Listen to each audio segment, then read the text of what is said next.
That was a weird hiccup. Oh, I got more. Welcome in, everybody. It's Friday. We made it. We made it. We darn did it. Pop out that chat. Put that over here.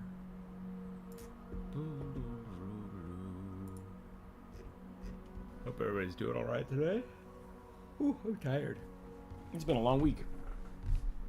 Brian, welcome in. How are you today?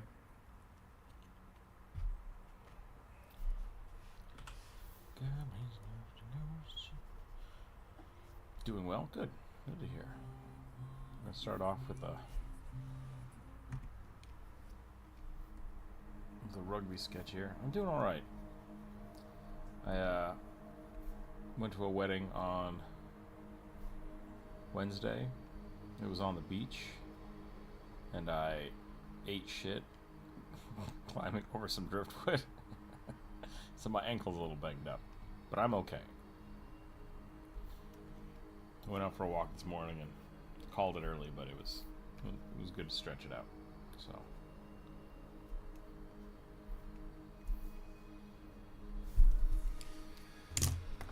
nothing like being an old man to trip over wood.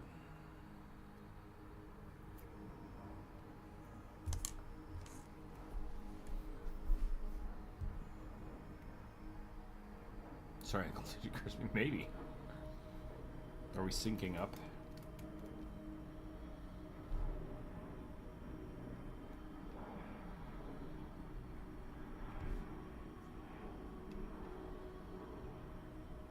Feel my pain.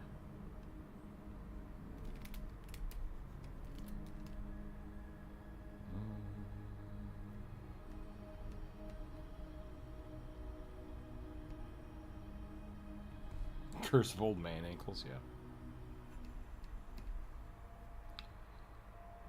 I'm really worried that my ankles are just going to get more and more fucked up as I get older. I was not kind to them as a child. One time on a skateboard tried to ollie over a pumpkin.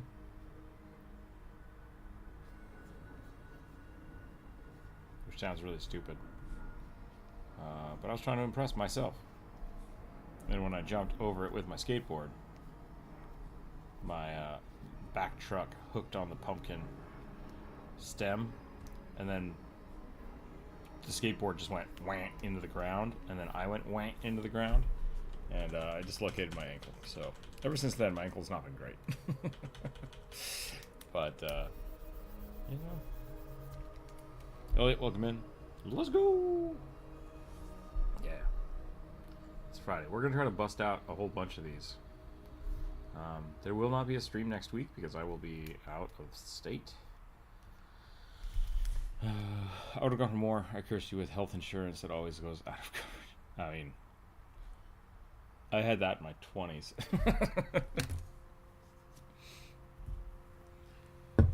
The university gives you health insurance, except nothing is covered anywhere except the university's stupid student doctor union thing.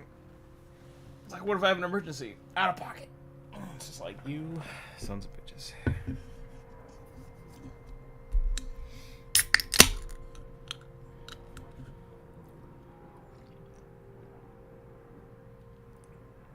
Very, very expensive kidney stone.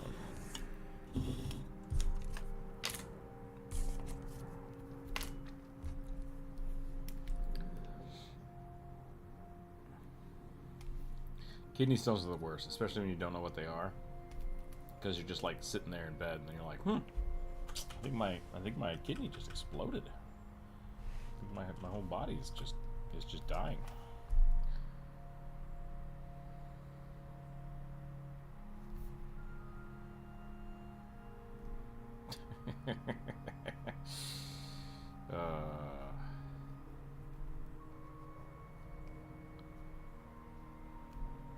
Have I had 3 kidney stones? I don't remember now. Man, it's crazy. Old people bodies, not cool.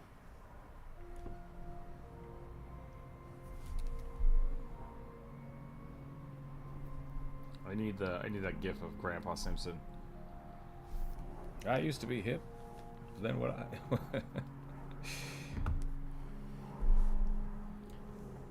It's like razor blades.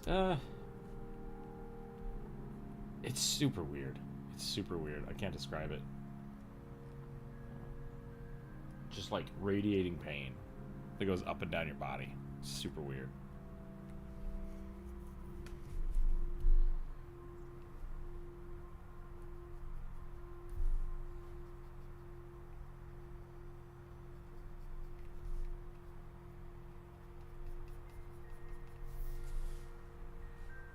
Trying to think.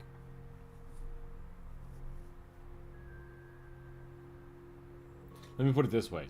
When I ollied that pumpkin and I ate shit and dislocated my ankle, I just kind of popped it back into place, and then it swole up real big, and I waited to go to the doctor for like a week. Same thing when I dislocated one of my fingers skateboarding. Same thing. Like a week later, I was like, this still really hurts, and I went to the doctor. But yeah, when I had a kidney stone, I woke up at like 3 in the morning, and I was just like, I might die in 5 minutes. Like, it hurt so bad that I couldn't get up off the floor for a little bit. So it's definitely a different pain than like donking yourself.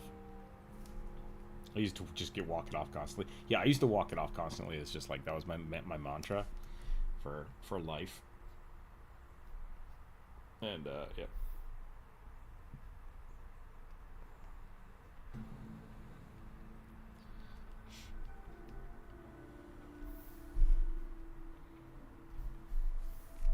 So who knows? Who knows? I had a suggestion yesterday for another character for the game. Somebody really wants kobolds in a trench coat. I was thinking about how I would do that. I think I might have to make a character like this. And because I said every character needs a mask, I think I might have to just give it 3 masks. Make 3 different masks. Maybe one has a triangle on it, one has a square. Now it looks like Squid Games, but whatever. It's just a guess. But I don't know what kind of weapons or attacks 3 kobolds in a trench coat would have. Maybe a frying pan?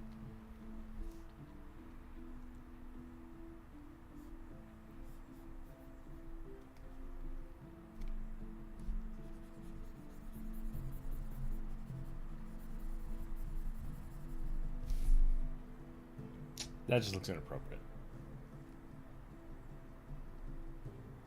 I fucking have health insurance. I'm the same way.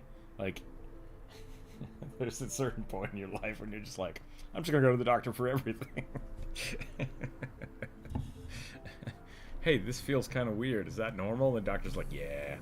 I actually had a conversation with one of my doctors about a strange known fact about me, partially with the pain doctor thing. I don't like taking pills. So like for a lot of my life, I refused to take like any kind of pain pill, like ibuprofen or Advil or anything. And when I went to the doctor, I'm like, man, I really hurt my back. He's like, okay, well, how much ibuprofen are you taking? And I was like, none. And he's like, okay, try that. Try that and then come back. But then he just gave me the you're old now. You need to stretch every morning. I'm like, okay, for how long? He's like, for the rest of your life. You get up and you stretch. And you know what? Yoga's good. It works pretty well. But 2 boomerangs after the 3rd one blows up. That's a cool idea. How do you throw a boomerang with 3 kobolds in a trench coat? Do they each throw one? Or should it alternate? Should it be like boomerang, sword, explosive?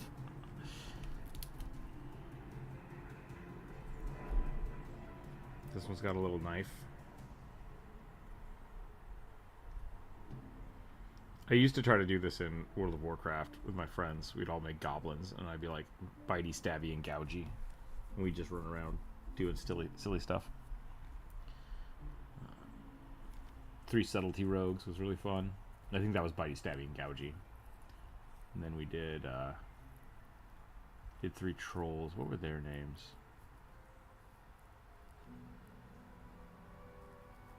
I think somebody did one and they came up with a character's name was Choky, and I'm like, maybe we're doing this wrong. Maybe we shouldn't be doing this. I just have to check if my audio is on. I now realize it is. We're good. Okay. Sometimes it's not, you know? Sometimes it's not on.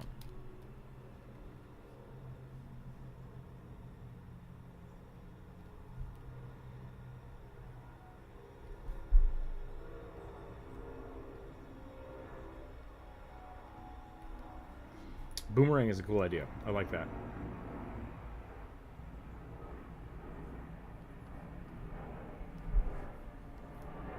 I also kind of like the idea of a character that, like, melee ranged. That could be fun. It could be really fun. A bomberang? Yeah. Give this one a little, like...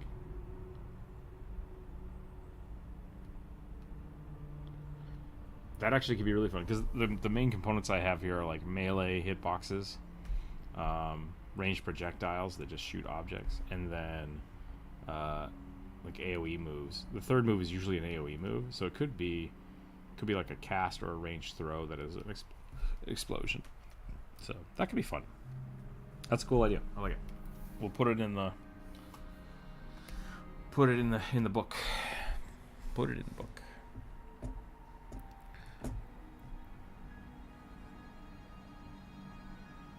Goblins, ghosts, bears, and bears. Why do I say bears? I've been listening to way too much Cheddaro lately.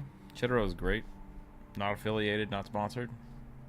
They make silly songs out of TV shows. It's good stuff.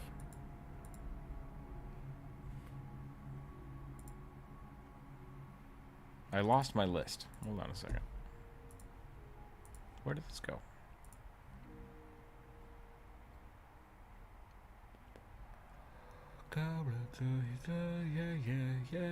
Yeah. Oh.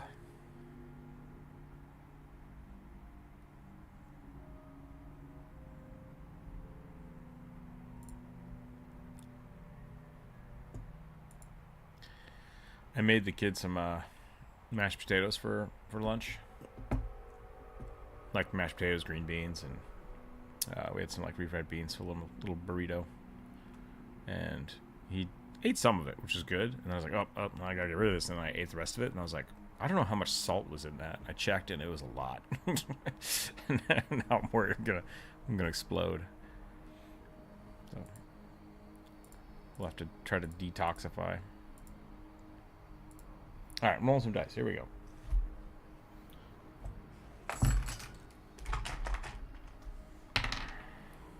Too high. Too high still. Why am I rolling a d10? I rolled 9, 10, and 8. I need a d6. There's not a lot left. Not a lot left this week. I think I remember someone saying they added something late. So let's go back and check that. See if there's any more on here.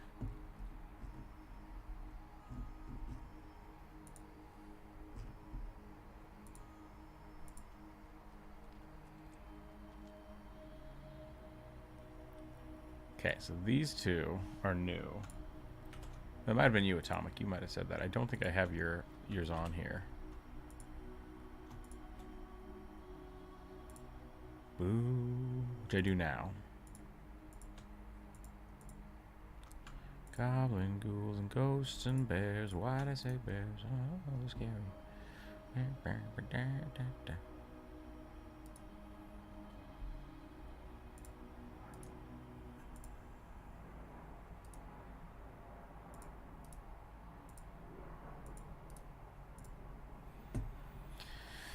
Okay, now we've got 8.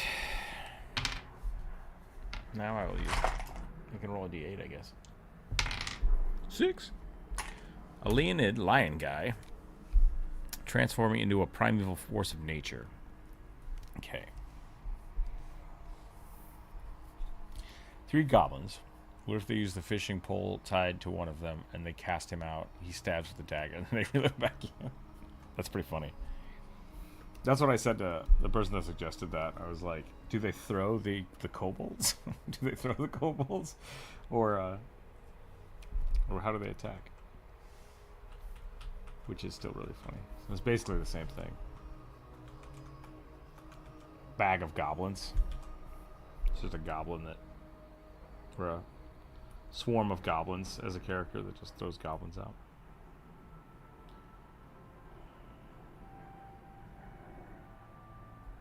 Makes sense to me.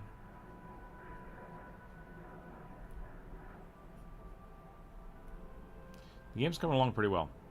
I just got the character select working-ish, and now I have to implement the functionality for that. Once that's done, I can start. I think I'm going to try to work on the I was going to try to get a video about today, and that didn't happen. But I'm going to try to work on the multiplayer while I'm on vacation. And then when I come back, maybe I'll have something really cool. Throwing cats at people, yeah. There you go.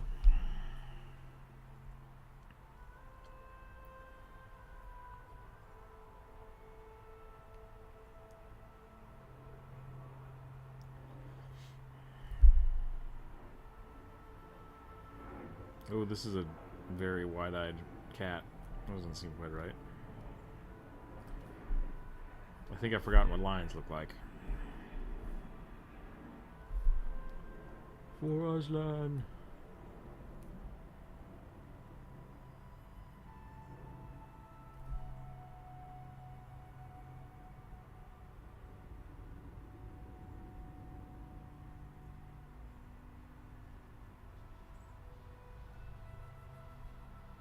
I've made some kind of strange cat rat monster. Hold on a second.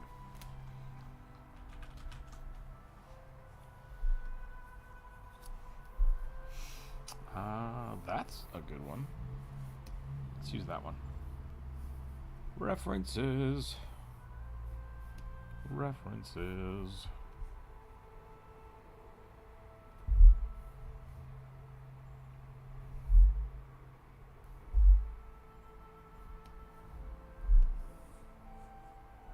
No! I threw it in the wrong spot.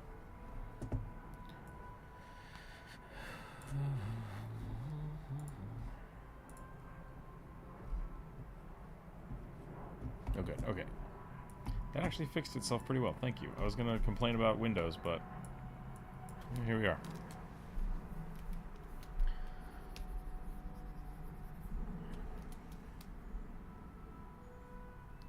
Much longer face is really what I need to do here. The nose should be a little bit higher.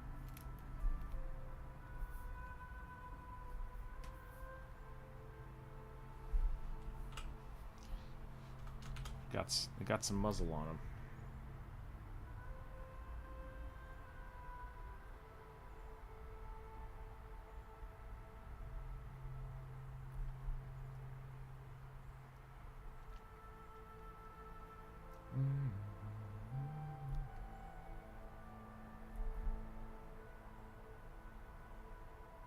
Lions also have like very particularly shaped eyes,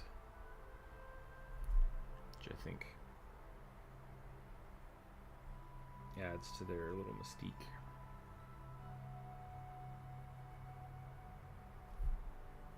Oh wow, I'm drawing real crooked. What happened?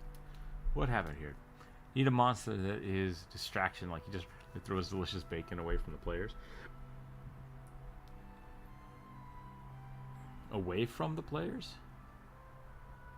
So like the crabs go after the bacon, or the players are supposed to go after the bacon? I'm a little confused on the wording there.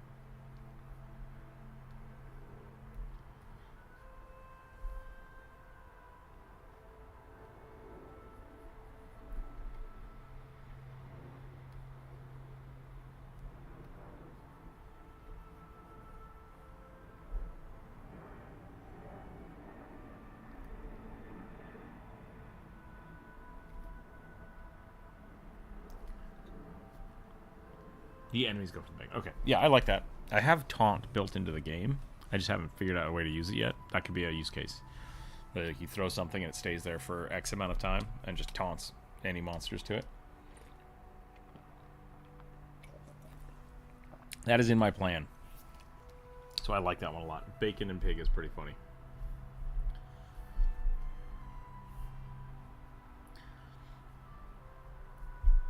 I don't know if I'm like in the minority of this opinion, but I really like taunt mechanics. Like World of Warcraft, the bot, like the tanks being able to actually just like pull hate. It's a really fun mechanic to me, and it's a balancing act, right? Because like you're then making the tank compete with the DPS in a way that is not just damage, which I love, and not a lot of games do that. Final Fantasy 14 is they make it really really easy and almost trivial, so it's just like if the tank loses hate, it's like what the hell happened, like something weird happened. Whereas in 11 there were characters designed around helping the tank keep threat, which is really cool. Like the rogues could do that. I think even the black mages could drop their hate somehow. They might have been able to like lose their hate, and then hunters in WoW could do the same thing, where they would just like distract or have their pet attack or taunt. I like that. I like that kind of like gameplay, where you have to kind of as a team balance that. And I don't think that maybe is going to work for this game so much because it's a tower defense game. But if I can work something like that into it, I will. I think that would be really fun. Good afternoon, Christopher. Welcome in. How are you today?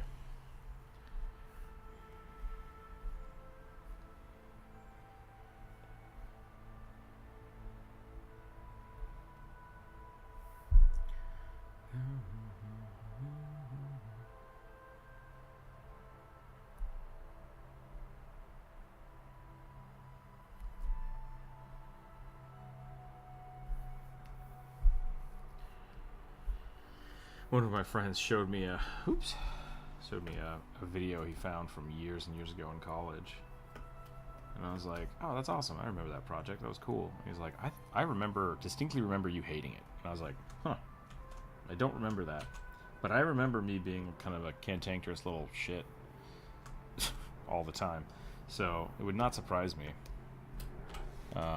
if I was overly dramatic and just trying to seem cool by shitting on other people, and that made me sad. It made me sad that I might have, done that to my friend in 15-20 years ago, and kind of made me think about some stuff with that. And I've been seeing a whole bunch of like pirate software kind of just getting dragged through the mud on the internet, which maybe rightfully so. I don't know. I haven't stuck my nose into it, but like it's really interesting seeing how personas and just like general interactions with the world and the internet are so kind of, maybe, I don't know if chaotic is the right term, but fickle, because you don't really like, I'm not the same person I was 10-15 years ago, period. Like that's kind of where I'm getting at. But my ankles and all. Doing good, doing a bit of prep work for a superhero game. Nice, that sounds fun. But yeah, like, I thought pirate software was pretty cool. I can definitely see why people are mad. I think I know what's going on enough that I can say I can understand why people are mad. But at the same time, it's like, yeah, it's just, you have those kind of things like sneak up on you. It's weird. So to my buddy out there, I appreciate what you did, and I'm sorry if I was a cantankerous asshole 20 years ago, because that's not who I want to be now.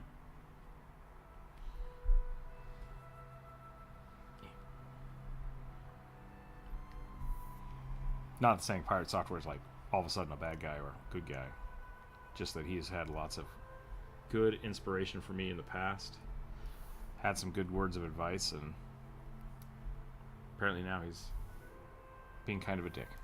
That does happen. It's just too bad. If you want to get crazy, you could make a piggy character with bacon duct taped to the pig that runs through the enemy. That's some morbid shit right there. It's like a human running out into a field full of zombies holding another human's arm. Not saying it's bad. That's just morbid. That's like the textbook definition of morbidity. Just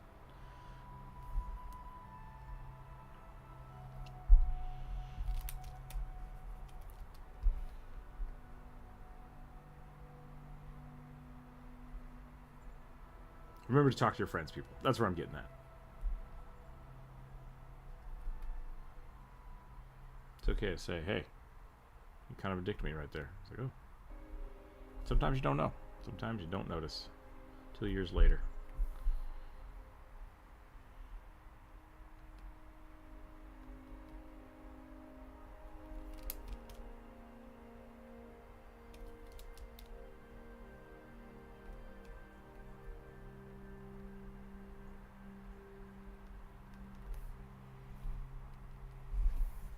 Okay, so this thing's like a druid. It's supposed to be turning into a force of nature, which is why I gave it the horns. What else can we add to it? Maybe some leaves. Maybe its mane turns into leaves. That could be kind of cool.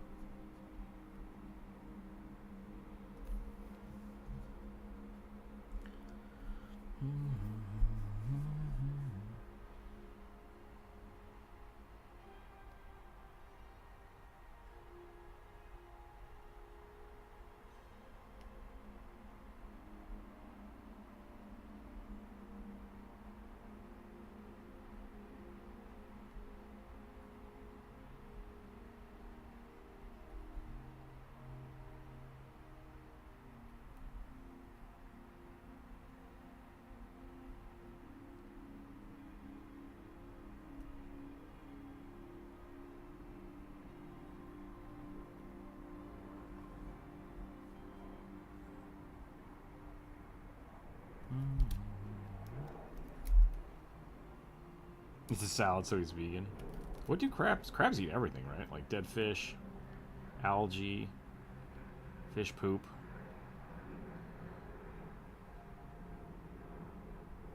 I still like the idea that they're all crabs. I don't know why. I just think it's funny.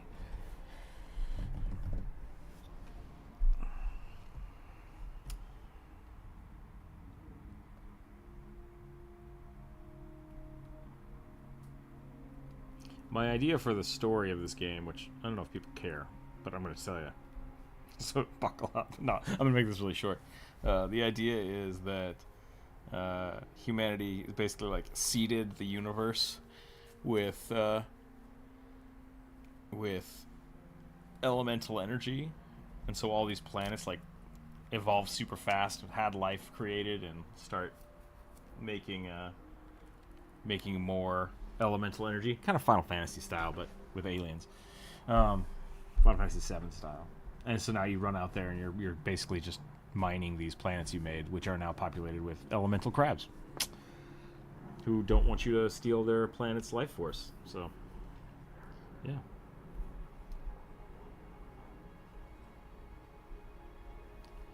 It is what it is. Yes, we're kind of the bad guys, and I'm okay with that.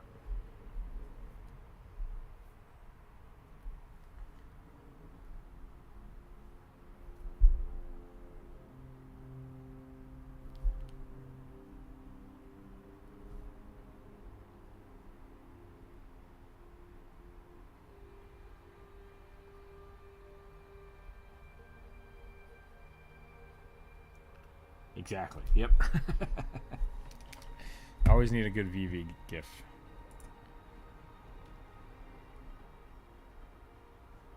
Personally, I would go with something elemental for that aspect of it.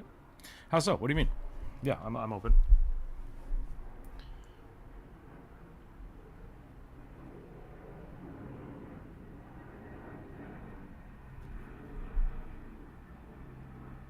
So like all the power-ups in the game are little tiny like materia pearls, essentially. Just little orbs. A lot of them are just going to be really basic and just be like, oh, this gives you +1 attack. This gives you a higher jump speed, or a higher jump, or movement speed.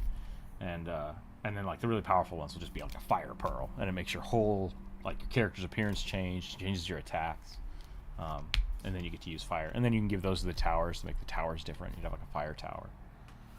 So yeah, so that's the plan for that. And then your main base is just basically condensing all of the energy from the air around you to make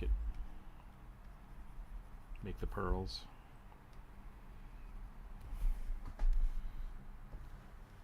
This guy looks cool. I like this.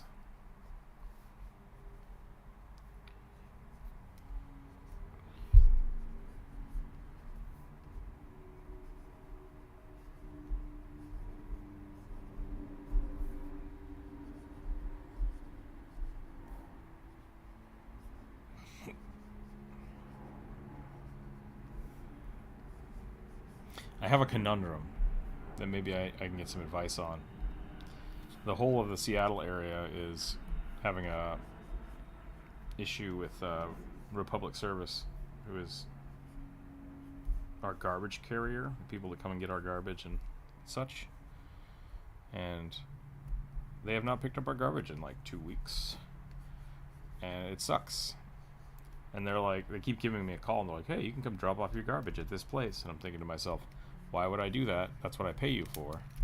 And now this morning I discovered that it's not just the company like doing this, like they're hiring people. The word scab has been thrown around because it's union based. And it's like, ooh, I don't want to support the company if they're, you know, stepping on union people. But I also don't like having piles of garbage in front of my house. So I don't think I'm gonna go do it. I'm just gonna wait and have a pile of garbage. But am I being ridiculous? Should I just go drop off my garbage? Or should I, is me not dropping off my garbage actually supporting the union people? These are the questions. Is the crab making a pearl at waste? Is the crabs making the pearls as waste? Do they occur naturally? I think they do occur naturally. I don't think the crabs make them as waste. That would be way darker though, if you like landed on a giant crab, like put a tower on the crab and the crab was actually producing it. That'd be dark. We could go that way. I'm still open to the story.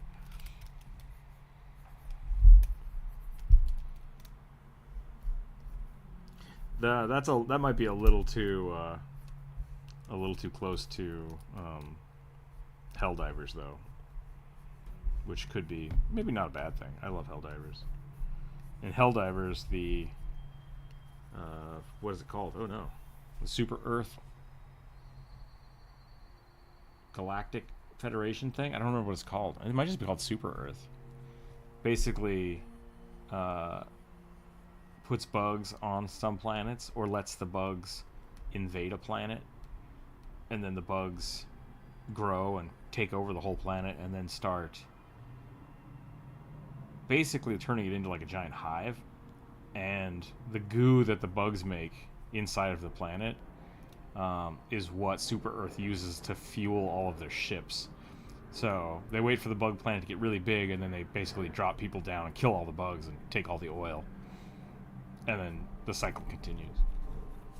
So, if the crabs are making the pearls, as you kill the crabs, the pearls could eventually become non-existent. Yeah, that's true. Which that's not exactly what I want. I like more the idea that this is like hyper future. Like not so much that it's technically like, oh, it's just Earth, but like this is essentially these people have spread this thing across the universe and then let like millennia pass, and so now you're working for the company that's just like hopping between planet to planet, just like, hey, we're just here to collect some stuff. And maybe you don't like destroy the planet, you're just there to do it, but the process of doing it makes the crabs angry. And or if the crabs eat the stuff and you're condensing it, it might just be that they really want to eat the pearls that you're making, right? So I'm okay with that too. And so you drop on a planet, you mine it for a little while, and then you're just basically protecting the mining material or mining stuff while you're doing that. And then when you finish or you die, you go to the next planet. And that's the cycle. So it's a repeatable roguelike game, tower defense, where you're just like, we're gonna go here. Oh, we're getting overwhelmed. Time to get out. Too many crabs. You're causing the crabs to starve. Maybe. Very possibly. Or you're creating a buffet for them, and they want to eat all your equipment because you're basically a frosty machine. So maybe we're feeding the crabs. Who knows? Is it union in the public sector, or is it they start complaining about it at the beginning more unreasonable or irresponsible at this point? I don't know, honestly. I mean, I think if I know correctly, it's one of the unions here that is wanting to strike, as well as some in a different state. So there's two different unions, and all of the unions decided to strike. And so I think they're hiring people, getting people from other states that don't have unions to come here and work and pick up the trash. And it's like, ooh, that sounds really scummy, and I feel bad, and I don't want to do that. Because it's like, the problem is there's only one carrier available, right? It's either like you go through Republic Services or you take your garbage to the dump by yourself. And that's frustrating. Monopolies are gross. I want to get rid of them.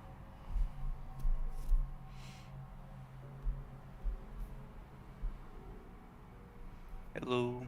Hello, welcome in. How's it going? Pretty good. We're talking about unions and crabs.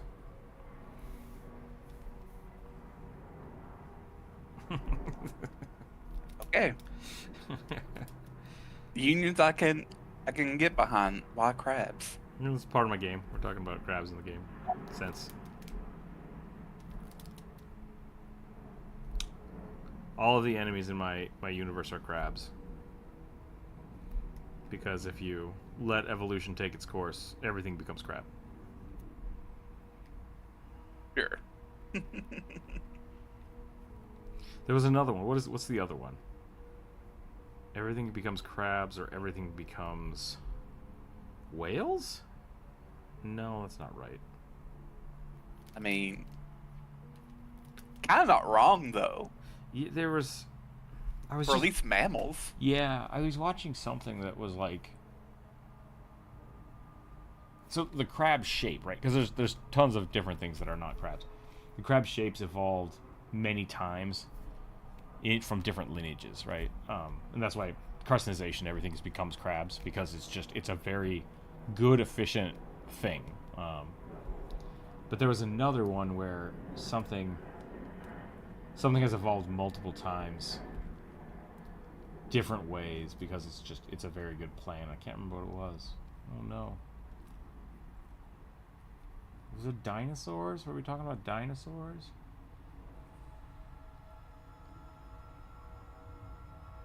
Crud.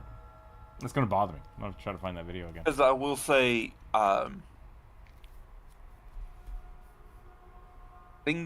mammals becoming elephants is not elephants, but whales or whale-like is not super crazy, because manatees are a thing. That's true. Yeah. And you have different families of cetaceans that are not really related. So you got like dolphins and porpoises. Mm-hmm.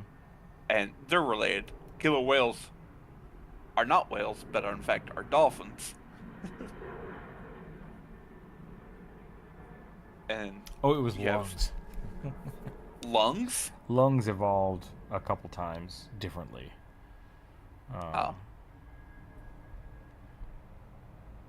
Yeah, that's the video I was watching, which I don't think actually has as much of a play as I was talking about here.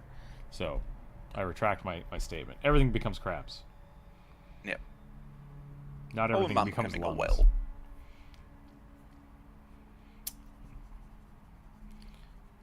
Yeah, because I think whales and dolphins like re-enter the water different times, right? Yeah. So whales exited the water, stayed on land, and then re-entered water. Hence why their flippers, or fins, I guess technically are flippers, not fins, are essentially hands. They're long extended finger bones that have not even fused together, but just have a layer of skin and fat over them. Same with seals and sea lions. But theirs decide they look more like hands. You know the weirdest thing about that? Is that hand bones are fish bone or fin bones. So like fins don't have. The fins turn into finger bones. Yep. Finger bones became hands. And then hands became flippers. You can trace it. So it's super weird. Yep. Super weird. People are fish. No, we're Stardust. Well, you can be both. You can be Stardust and fish. Nothing wrong with that. Whales are fish, but only if people are fish too. I mean, if you ask the medieval Catholic Church, then yes, whale counts fish. Because you could eat them during Lent. Yep. So do beavers. Yep. Beavers, otters, But not catfish. Something weird about catfish. not catfish. Maybe catfish aren't kosher. I have to look that up. That I think that's correct because catfish aren't kosher because they don't have scales. Kosher fish are fish that have scales. That's correct. Yep. So neither are sharks or stingrays. Sharks and rays, not fish. I think that might have been the other way. They were rays. Like No, rays were sharks. They broke off way before fish became fish, Yeah. and so whales. Sharks are closer. were around first, Yeah. and then they evolved. Some of them evolved flat. Because you got like the swim angel bladders. shark fish thing and sawfish. You They're got like in bony between. fish. Yep. You got the lobe fins, which there are not many of those left. Where did the platypus come from? God got drunk one night. Made a bet with the devil. Platypus.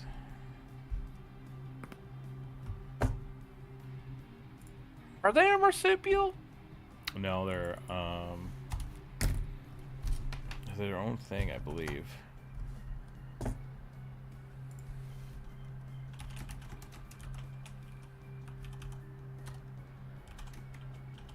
They also glow under UV light. Monotremes. They That's are monotremes. related to echidnas. Which I think are the only. So there were once 5 extant species of monotremes. Yep, now there's currently only 4. Echidnas, spiny anteaters, platypuses, and won't tell me what the other one is. There are 4 species of echidna Okay, and that's what I read. one Sorry. platypus. I read that wrong. All exclusively found in Australia and Papua New Guinea. Well, technically, the island of Papua. New Guinea is the country. I need to call my insurance company today. They keep telling me, like, you need to do this thing. I'm like, you guys didn't send it to me. You know, don't do shit. I will do it right now. You gotta fucking send it to me. What are you talking They're about? problematic.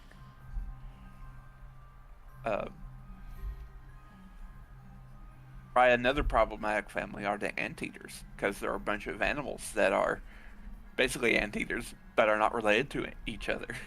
They just all grew funky long tongues. Yep.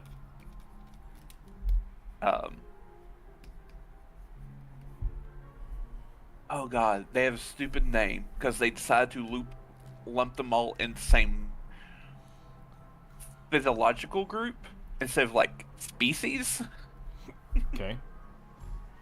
So you got like anteaters and the various types of them. So you got giants, the fairy, the lesser. Were they called fairy because they're small? Yeah, and they're kind of weird, fuzzy, almost pinkish looking. Not super pinky, but they're weird. What about aardvarks? Are they considered anteaters?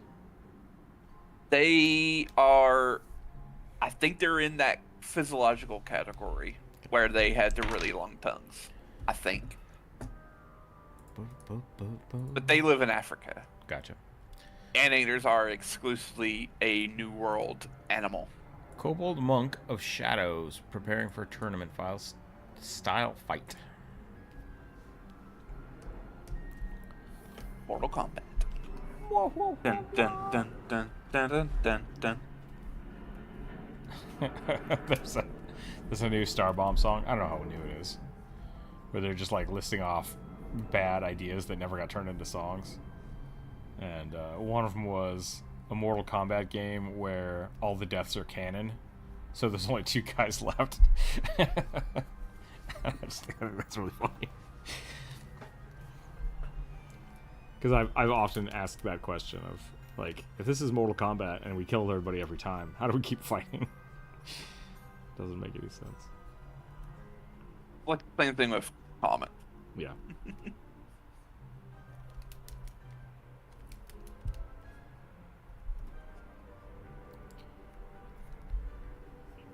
I was wrong. It's not called the Fairy. It's called the Silky Anteater. Okay. I totally buyed Fairy Andy. Close Is that enough. not a thing? I don't. It's a fairy mole. That's Fairy what mole, it is. okay. I got mixed up. Is there a fairy badger? There might be a fairy badger. Yeah, they live in England. Not really.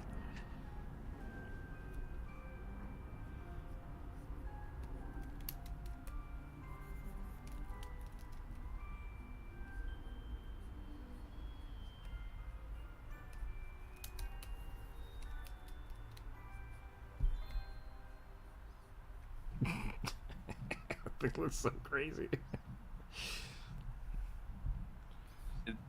They're a little out there.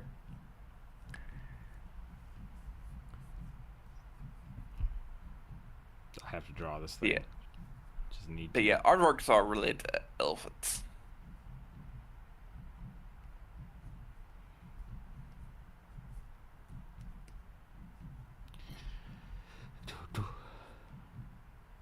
It may have also been the inspiration for the Egyptian god Set. Nice.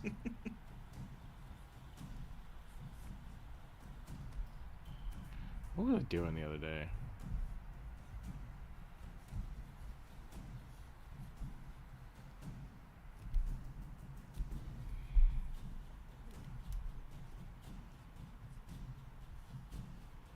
Soups. Be right back. Okay.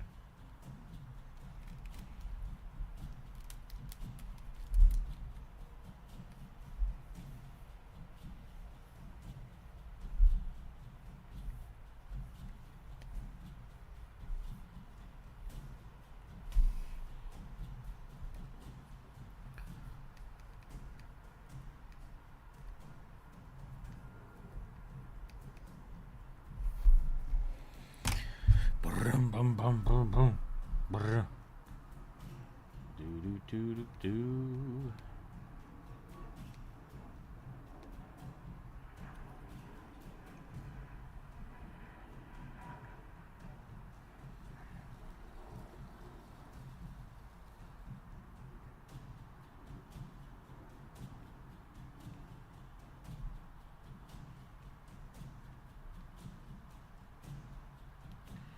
Don't know what I'm doing here.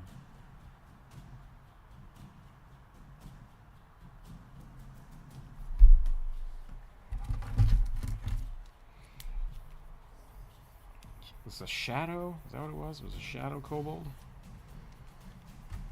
Let's find out. Kobold monk of shadow. Okay. I did this a little wrong. Let's try this again. I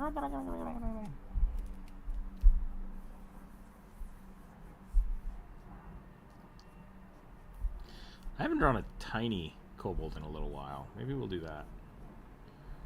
The Gario kobolds are really funny to me.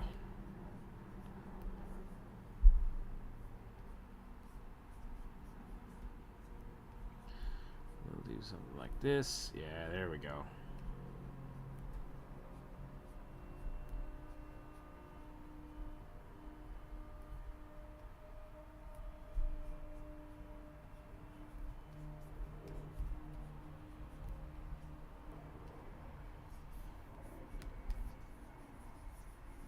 Give him a little rib cage, some chunky legs.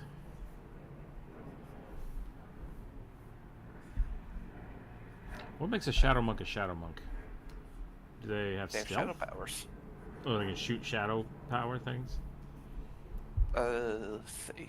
Are they ninjas? Or are they like shadow warlocks? Can they disappear into shadows? Or do they punch you with shadows? That's my question. Well, hang on. Let me look. Answer my... More! Right Chill now! out. Get in the comments. Let's see. Did you see Mulligan's post? Yes. I'm assuming it's a game changer thing. Oh, probably. It's... But I thought that was pretty funny. So they get Shadow Wards, which allows them to use key points to cast Darkness, Dark Vision, Pass Without Trace, or Silence. Okay. Or Minor Illusion. Well, you gain Minor Illusion as a cantrip. And then you get Shadow Step, which gives you the ability to jump between shadows as a bonus action up to 60 feet. As long as it's in dim light or darkness. You then have advantage on the first melee strike you make before the end of that turn. Neat. And then you can become invisible if you're in dim light or darkness.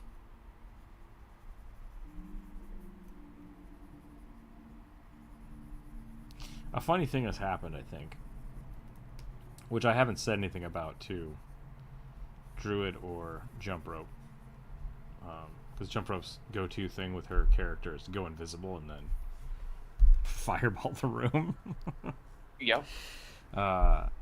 There's no reason that she shouldn't still be getting attacked. just especially once you fire that fireball, it's just like, well, I think someone might try to find you. Yeah. It's still really funny, and I think it's great. It's definitely something that there should be at least one smart person who's like, I'm going to use the seek action to find this person. I'm going to use one of my 3 actions to figure out where the hell that fireball came from. Yep. Try to put a stop to that.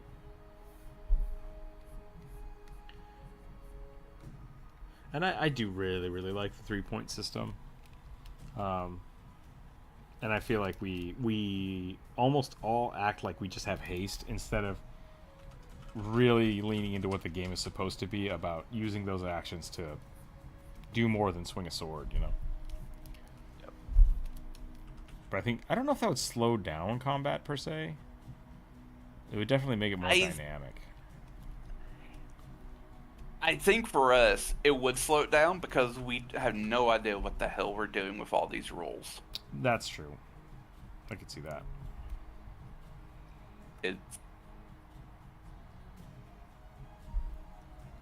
They're like, oh, you should always like be trying to like grapple or trip people, and it's like, it doesn't make sense to trip a swarm. I don't think you can even trip a swarm. I do throw a lot of swarms at you guys. Yeah. They make combat so easy. For you, maybe. Yeah, yeah. Are you in the swarm? Yes or no? You take 6 damage. Yeah. It's a check, not a roll. Can you give him a hood? Yeah, I can give him a hood. If I give him a hood, it's going to cover up the horns. Is that what you want? I like the horns. You could give him maybe it just goes up higher. The people have got their PDFs at the new book. I should have asked for one. I'm an idiot. Well, these people got them like through the subscription-based thing. Oh, gotcha. But there are probably people who did get theirs from like Paizo because of. Yeah. What is it? Who's the other guy that's not? Wisdom check or so there's XP to level 2. Yeah, I like he that. started doing stuff. And then there's Rules No Warrior. Is it No Nat? No, Nat, he hasn't done a lot of stuff lately, so I don't know if he's just like doing other stuff. But I've not seen a lot of Paizo content from him. Let me see if that's who I'm thinking of, or if I'm losing my mind. Because there's No Nat, Bad Luck Gamer. Yeah, No Nat. I'm thinking of No Nat. So he just released a video where Paizo sent him a box of all the new stuff, and I was like, oh, lucky bastard. He makes good content though, so I can't. I just don't like his like podcaster voice. Yeah, he's definitely got the oh, welcome back everybody. It's like, don't do that. Just stop. Yeah. But no, I was It's like, a little. I should look into that about getting like review copies of things. And when I did it, they're like, oh, you just need to send an email to this guy and introduce yourself. And I'm like, my introversion is fighting me to not do that. I was going to ask, and I really wish I did but I got distracted by just life. I was going to ask, would you like me to be the person who asked them for it? Because I'll gladly ask them, but it's probably a little too late by now. Actually, I don't know. I mean, that could be interesting. That could be an interesting way to do it. I would not mind asking, like, Paizo's like, hey, me and my friend, we do a YouTube channel. Mm-hmm. It's mostly his content, but I help out with it. We were wondering if we could ask for a PDF, a review PDF. I would be fine with that because, I mean, at this point, even though my name is on the channel, you would benefit the channel for having that content yourself as well. So, like, yeah, I think go for it. And I will give you whatever linkages and stuff we need to get that going. Because if I can get you, Master of Lord up, so I get a lot of my D&D information vicariously through you. So there you go. Yeah, so, yeah, that would be cool. We could do that. I already have a list of the archetypes. So nice. We have the Commander and Guardian multi-class archetypes. So that's like if you multi-class in those things, you get that stuff. I totally. It took me a second. Go ahead. I thought you said if you multi-class and know things, and I'm like, that describes the investigator very well. But then I figured out what you said, and I was like, oh no, okay. Yeah, sorry. But no, that's really funny actually. They've reprinted the Outdoory Duelist and added a bunch of new. Yeah, so it's it's one of those weird classes where you have to be proficient with a special like advanced weapon. Okay, so and it's called the Dueling Sword. Yeah, so they lock you out of all the other weapon types and then give you some cool shit to use with that weapon, right? I like that mentality. Basically. I don't feel like it gets used quite enough. Which the Dueling Sword is basically a finesse longsword. Yeah. Okay. Which they consider like to be super advanced. I was like, it's not. It's not, yeah. I mean, like, so the benefit of doing that, which I kind of like. Unless you're a thief, then yeah, it's I don't want to say broken, but it's nice because you could just focus all on dex. Yeah, and that's kind of the interesting part of it is because, like in older editions, basically everybody would pick a rogue, pick something, get the dex for your armor, and then take weapon finesse, and just destroy everything. And it was like, yeah, I'm gonna use a falchion, I'm gonna use a glaive, like whatever you want. It's like, I think you should give these feats, like weapon finesse and things, to classes specifically, but then limit the number of weapons they can use. Yeah. And I think they basically did that with the thief racket rogue, where right, and I think that's why they did it. We've talked a little bit about the rogue kind of getting retooled. Yeah, because the rogue did too much in Pathfinder in 3.5. It was just like you were a dodge tank, you did a shit ton of damage, you had all the skills, you had just it was ridiculous. Like, yeah. So I'm glad they kind of pared it down. They made it its own thing. Because like finesse in 2e just lets you, if you want, use your dexterity to roll for attack. It doesn't increase damage or anything using your dex. So it's just, if you're a swashbuckler, you can use it well because you're going to be focusing on dex anyways. Yeah. We did this for one of my friends. He wanted to play. He constantly wants to place different things. And then he always turns them into a bard. And so he played a what was he playing? Was it just a fighter? It couldn't have been just a fighter. I think It was the Battle Dancer swashbuckler, He was. wasn't it? That's right. He was playing the swashbuckler, but he wanted to play a bard, and so he had a battle loot. And he's like, "Oh, but the battle loot's not finesse." And I was like, fuck it." And we just added the finesse to it. It worked fine. Like the game did not change in any way, They shape, or even form. have rules where it's like they even talk about how like if you add traits, like it shouldn't break the game. Just be Yeah. aware.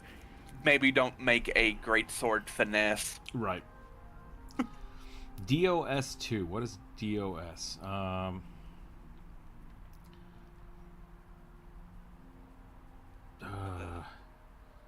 The Death of Stranding. Why can't I think of what DOS would be? Lizard folk. Oh, Divinity Original Sin 2. Okay. I don't remember the lizard folk in that one. The Red Prince?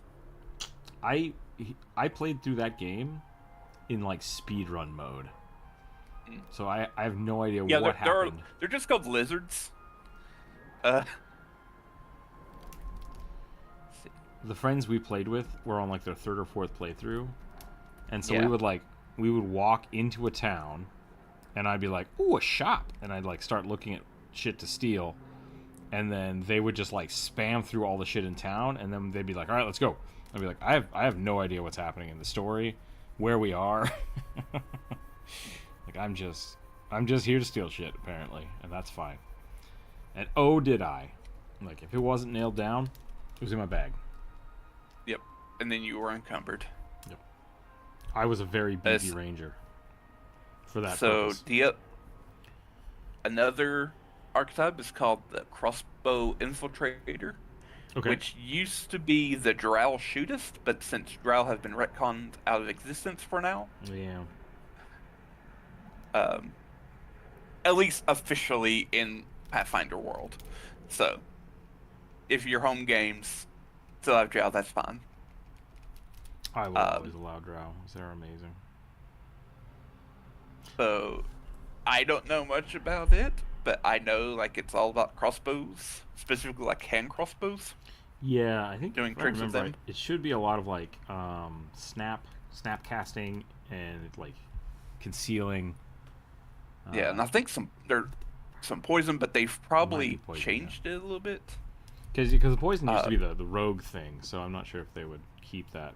I know the archetype Yeah. used to have like lethargy poisoning, so you could like slow people down, I guess, or whatever. Yeah.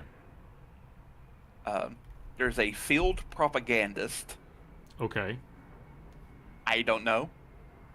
Probably giving bonuses to people for yelling propaganda at them. There used to be a man. I don't remember what it's called. I don't think it was propagandas. There used to be a rogue racket for basically just spreading information, like bad information out. You go to towns and you could just get bonuses later for. Yeah. There's a guerrilla archetype, like guerrilla fighter, which I think is like kind of ranger heavy, doing like getting bonuses in certain terrain types. That would be my guess, yeah. Or focusing on ambush tactics and stuff. Yeah. There is the Elydrian choir master, and I had to ask someone about it. Apparently, you form like a weird, Tiny cult? no, like a almost like a mental connection with someone that you like are training, and so like it can. Let me pull up the answer someone gave me. It was weird. I asked around, and only one person got back with me about it, and like they're like, "Yeah, it's a weird one." So, because I asked, like, is it like a bard? You designated another party member as your student, and you practice moving and fighting and even speaking in complete harmony. So, and they go on, it's like, so your souls can unite into one, a single spirit, two bodies type of deal. That's weird. Yep. It's a Super Saiyan fusion. Might as well be. There's the Munitions Master, which is a class archetype for inventors, which gives you a tiny, a small mortar cannon to carry around and fire at people. That's cool. I think it does like a 10-foot burst, but like you can only fire once per round, Yeah. which makes total sense. I told you about the tiger thing. So in 3.5, my friends that played 3.5 were big into breaking the game as much as they could. So what my friend did is he took enough stuff to where he could have a large size tiger mount, and then he put a cannon on its back, like a artillery cannon. Yeah. And then he would summon. You used to be able to give like classes to these things. So this tiger could summon 2 smaller tigers. And so on his turn, he would have one of the tigers fire the cannon, the other tiger reload the cannon, then he could fire the cannon, and then the tiger itself could also reload the cannon, and it was stupid. It's like, this technically is legal. But like, it was the tiger, the big cannon on its back, and he just raffle stomped around the map. He was also the one that would stack templates. So he would be like an undead construct warlock. Like, nothing made sense. Nothing made sense at all. 3.5 was just bananas. Someone also brought up that there is a captain archetype, which gives you a human companion. Okay. So that's a thing. There is the... Go ahead. Kevin the Necromancer did a really fun build for one of his NPCs, where he and this guy was a captain of the guard, and he had his like lieutenant with him. And what he would do is he took all of the teamwork feats, and then on top of it, I think he made this guy a paladin and basically counted the lieutenant as his steed, so he could use all of the steed features, so they could like jump in front of attacks and stuff. And it was really, really funny to watch him play it that way, and it worked amazingly well just by designating like, this person will replace the features of this character, and I'm totally okay with that kind of stuff. I think if you can make a good argument for that, and if you want to have it as a 2-man combo, or you just want to run it yourself, it doesn't have to be super overpowered if you're not trying to break the game, and you just kind of only use the stuff when it's flavorfully appropriate. It works really well. So, yeah, I'm excited for that kind of stuff. I hope more teamwork feats come out. Yeah, I think there's I don't want to say it's necessarily teamwork feats, but the commander will probably give a lot of that flavor to a lot of people. There's also a new necromancer thing called the necrologist, which lets you summon a huge size undead. Okay. But it's like a swarm or a troop of undead. So you have like a little shambling horde of skeletons or zombies. You pick. That's great. And if the undead is attacked, you take a bit of damage from it.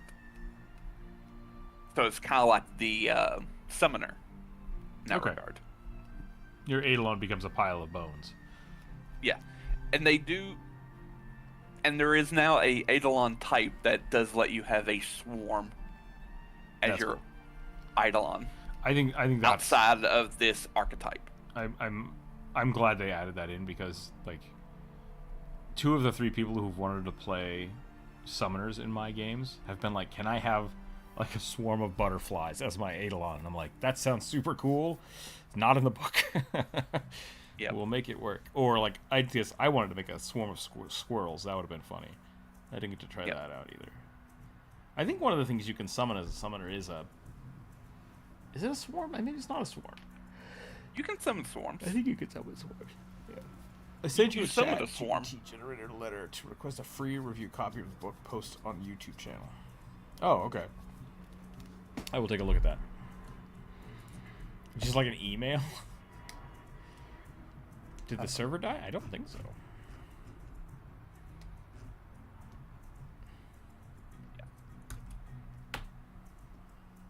Nope, I think the boy's awake. Give me a second. Be right back.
I saw the picture. Thank you, Christopher.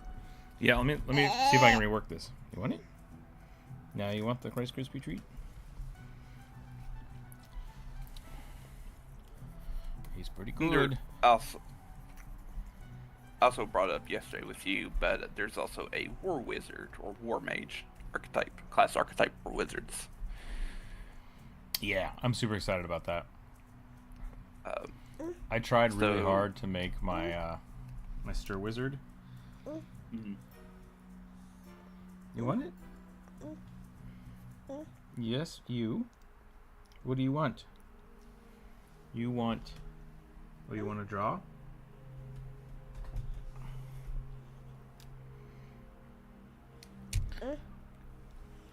Is that funny? Sorry. I tried really hard to make my stir wizard work, and I kept just trying to flavor it. Like, okay, I'm gonna knock this thing into the air, and I'm gonna whip it with my sword and hit that guy in the face. And Lars would be like, "How are you doing that? Roll for it." I'm like, "No, I'm using catapult. I'm using the spell catapult, but I'm flavoring it by whipping that thing up with my sword." He's like, "I'm still gonna make you roll for that." I'm like, "It's just a spell. Like, I'm just casting a spell." It was really, really hard to get across what I was trying to do. Yeah. So I eventually just started, I cast Fireball. Paraphrasing from the book, someone said, War Wizard is a wizard class archetype that gives you shield block and martial weapon familiarity, but not proficiency. Okay. I guess martial weapons are now follow your... I don't know. I'll have to figure out what's the difference between familiarity and proficiency. Yeah, that seems a little unnecessary. You get better armor scaling at getting it at 11th level instead of 13th. It forces you to pick up the battle magic school, which is fine. But you lose out on your arcane thesis or arcane bond.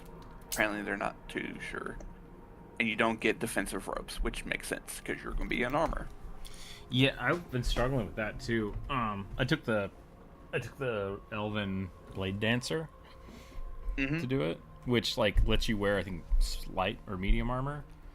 Light, for sure. Which is essentially the equivalency of the spell mage armor. And it was like, I don't really have a reason to do one of these over the other. But in Baldur's Gate 3, mage armor is just bananas. So I don't know. I assume I you're don't know not how I allowed feel to about it. stack. Yeah, no, they don't stack. That's always the thing. So it's like I never want to wear armor. But there's so many like good armor sets to wear that it's like I want to do this, but mage armor is just good. I might as well do that. Because I think there is a point where the actual physical armor is better, and that's like when you get to add your intelligence Yeah, to your AC with your dex. Which that that's sounds nice. right. The other part of it was when I'm trying to do that, like I don't want to be a wizard that is. I like the idea of my character using his sword to cast these spells, like like I said, like knocking a rock into the air and catapulting it, versus I cast mage armor on myself. It's like I'm just a wizard at that point. Like it's not as interesting to me. So casting shield is cool. Like basically using your sword to block stuff that is uncannily available, right? Like that's neat. And I like the blade dancer aspect of that too. It's just like, yeah, I have these cool martial forms that allow me to do these almost magical things when really it's just magic. But yeah. So I don't know. I'll have to look into that. That could be fun. They also have a feature called War Magic as a free action. The problem is cheese. Once per round, you can swap any spell you have memorized for Sure Strike. Okay. At the same rank. Isn't Sure Strike still terrible? So it was fine, but some idiots, I'm just going to flat out call them idiots, okay, were posting on Reddit how broken it is to get it on a fighter in 2E. And so they've made it where you can only use it once per 10 minutes. Interesting. What does it do now? Because like it used to be in first edition, it was plus 20, which was amazing. Like having the wizard cast their one spell on the fighter, so you for sure hit something, was great. Because then the fighter could just like power up somehow and just like, I'm gonna do the biggest swing I can. It's gonna be at -10, but now you're giving me plus 20. Awesome. Team up. I like it. And then in 5e, they're like advantage. Like that's lame. Nobody's gonna spend their action to get advantage. When people can do it at like bonus action speed. So I don't know what it does anymore. What does it do now? Let's see here. Next time you make an attack roll, roll twice. Take the better result. Okay. However, it is better in 2e because you have 3 actions. Yes. So you can cast it as a single action, I assume? Yep. Single action and the attack. Is it a cantrip or is it level 1 again? It's I guess level 1. Okay. Yeah, because you are changing out a prepared spell. Gotcha. And the attack ignores any penalty to the attack roll and any flat check. That's required. Really cool. That's great. So even if they're hidden, you can still hit them. That's amazing. And then you become temporary immune for 10 minutes. But that technically only applies to like Pathfinder Society. So you can just like ignore it in your home games. Interesting. That's kind of cool. At least that's what it's supposed to be. But yeah. So it's a Pathfinder Society ruling that you can only use it once every 10 minutes? Yeah. Okay. How is that worded in the book? Or is that like on an errata? That is in an errata. Okay. So it's probably not in the book. But that's just game rules while you're at the thing. That makes sense. Okay, I think I'm done with this little guy. Sorry, I didn't get the hood. I couldn't make it vibe the way I wanted. So give him a little tail here. Give him some bead because he's a monk. Gotta have beads. Help you focus. What are you doing, kid?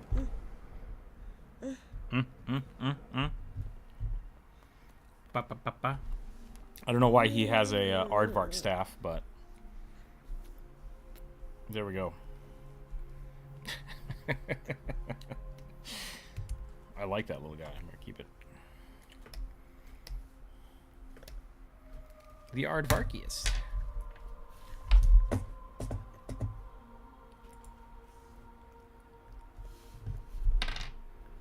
A human male blood hunter archer specializing in magic arrows and mutations.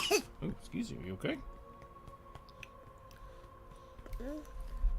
Is that? I wonder if that was supposed to be munitions, not mutations. Blood hunters can kind of mutate, right?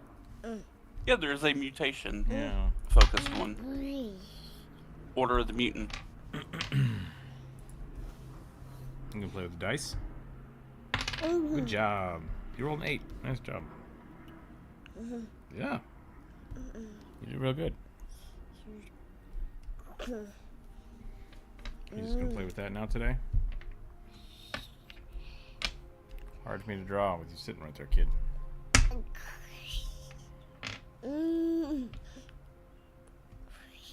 Well, now you're just cheating. If you pick the die up and put it back down on the table, that doesn't count. Okay, so never mind. I guess it is technically for all things. Okay. Still a little dumb, in my opinion. But you could always just ignore it. I mean, the fact that it's a spell, like a first level spell, that means a level 5 or 6 person could basically do that 4 times in a row, right? Yeah. Um. There's also like no benefit for like upcasting it at all. Yeah. So. And it says on that turn, the next attack on that turn, I believe. Yeah, next time you make an attack roll before the end of your turn. Yeah, so that prevents you from like casting it and then waiting, which was kind of what you had to do with 5e, is you're like, I'm gonna cast this, and then you would just hold it. So, yeah, I don't know. I think I'd allow people to use that all the time. Yeah. Wow, what did you do, kid? What did you do? They gave her a rationale. Sure Strike spell was atypically strong for its level and too easily to cast repeatably for a significant benefit at all levels of play, leading to repetitive play and squeezing out other options. Okay. So basically everybody at level 15 was just spamming True Strike. And I don't know, maybe GMs should be better at GMing so they wouldn't always have to be relying on Sure Strike to hit things. Sorry. Not directed at you. Oh, God. That was my nose, kid. You dropped your crispy. Way to go. Also, I found out what the new What? thaumaturge item is. Okay. It's a shield. Oh. I don't know how I feel about that. Here. Did you know what shields? I guess there were thaumaturge items that were weapons, right? Yeah, there is one of them is a weapon. Yeah, okay. Which gives you reactor strike. I would argue that could have been the shield, but what does the shield do separately? Does it let you cast floating shield or something? Oh, hang on. I gotta look for it. What is this? You should know this all. I don't. Okay, I don't have to I'm get reading it it from right my now. face. If someone wasn't a scaredy cat of interacting with people, I wouldn't need to look over Reddit. This is the kid's new favorite thing, is to just wildly scream.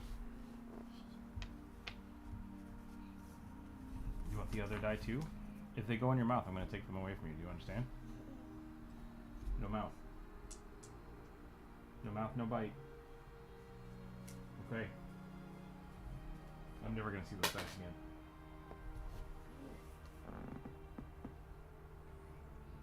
Or I will find them. I'll find them in the bottom of my feet.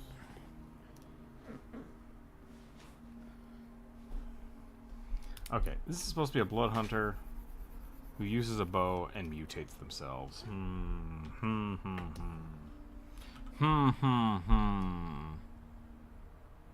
Let's see.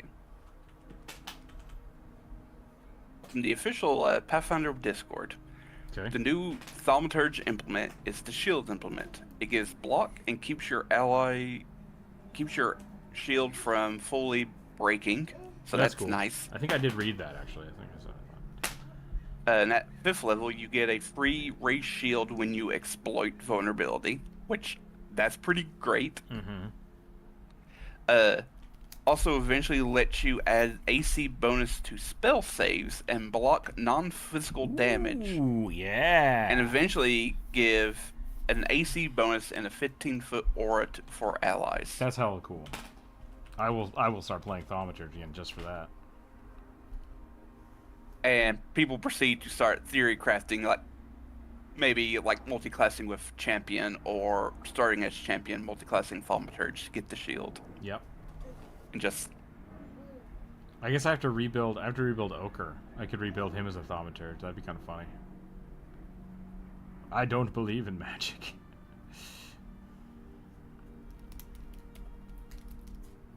Jordan, welcome in. I'm struggling to draw faces again.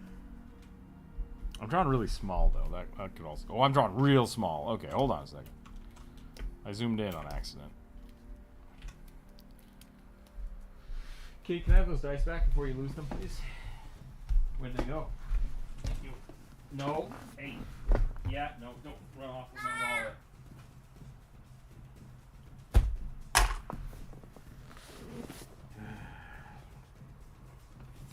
Kids learn that they're doing something wrong real fast.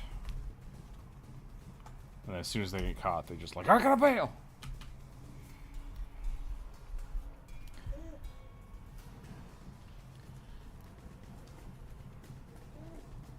Oh, you did get money out of that wallet, huh? Yeah, give me that back. That would have been great. I'm on a vacation without my freaking driver's license.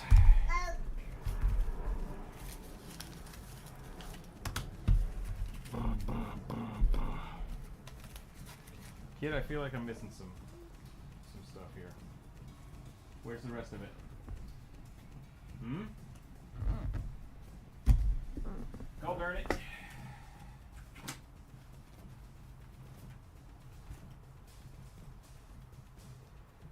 I don't even know how he got my wallet. That was super weird. How's everybody doing today, by the way?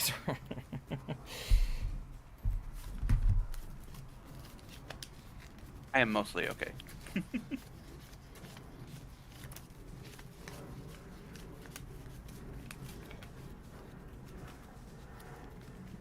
like I'm missing a 20 there, but whatever.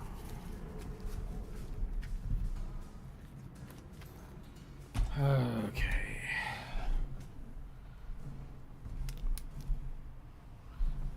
The kid just vanished. Sorry, everybody. I'll be right back.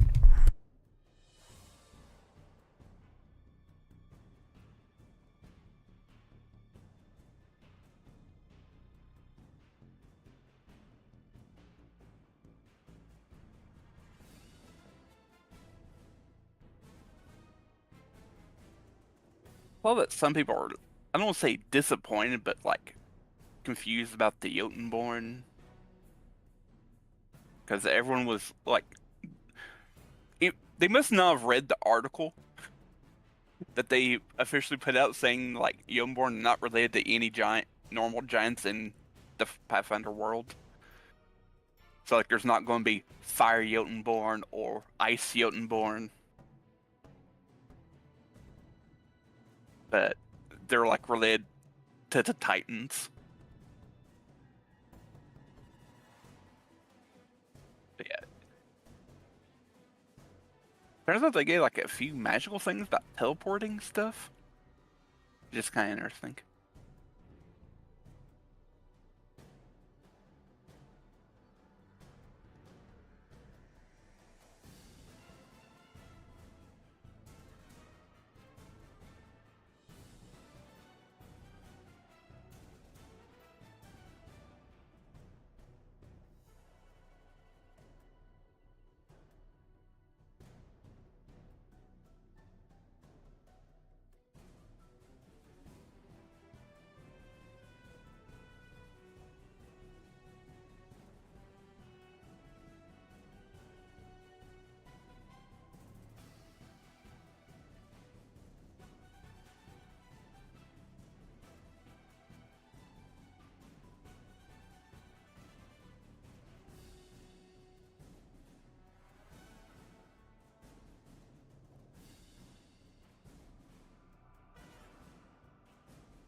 I'm not, because I think Rook is muted and or away from the computer.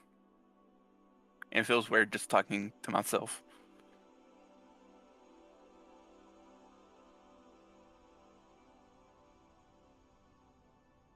I know, but I can't hear you respond. That's the issue. I have to hear someone respond.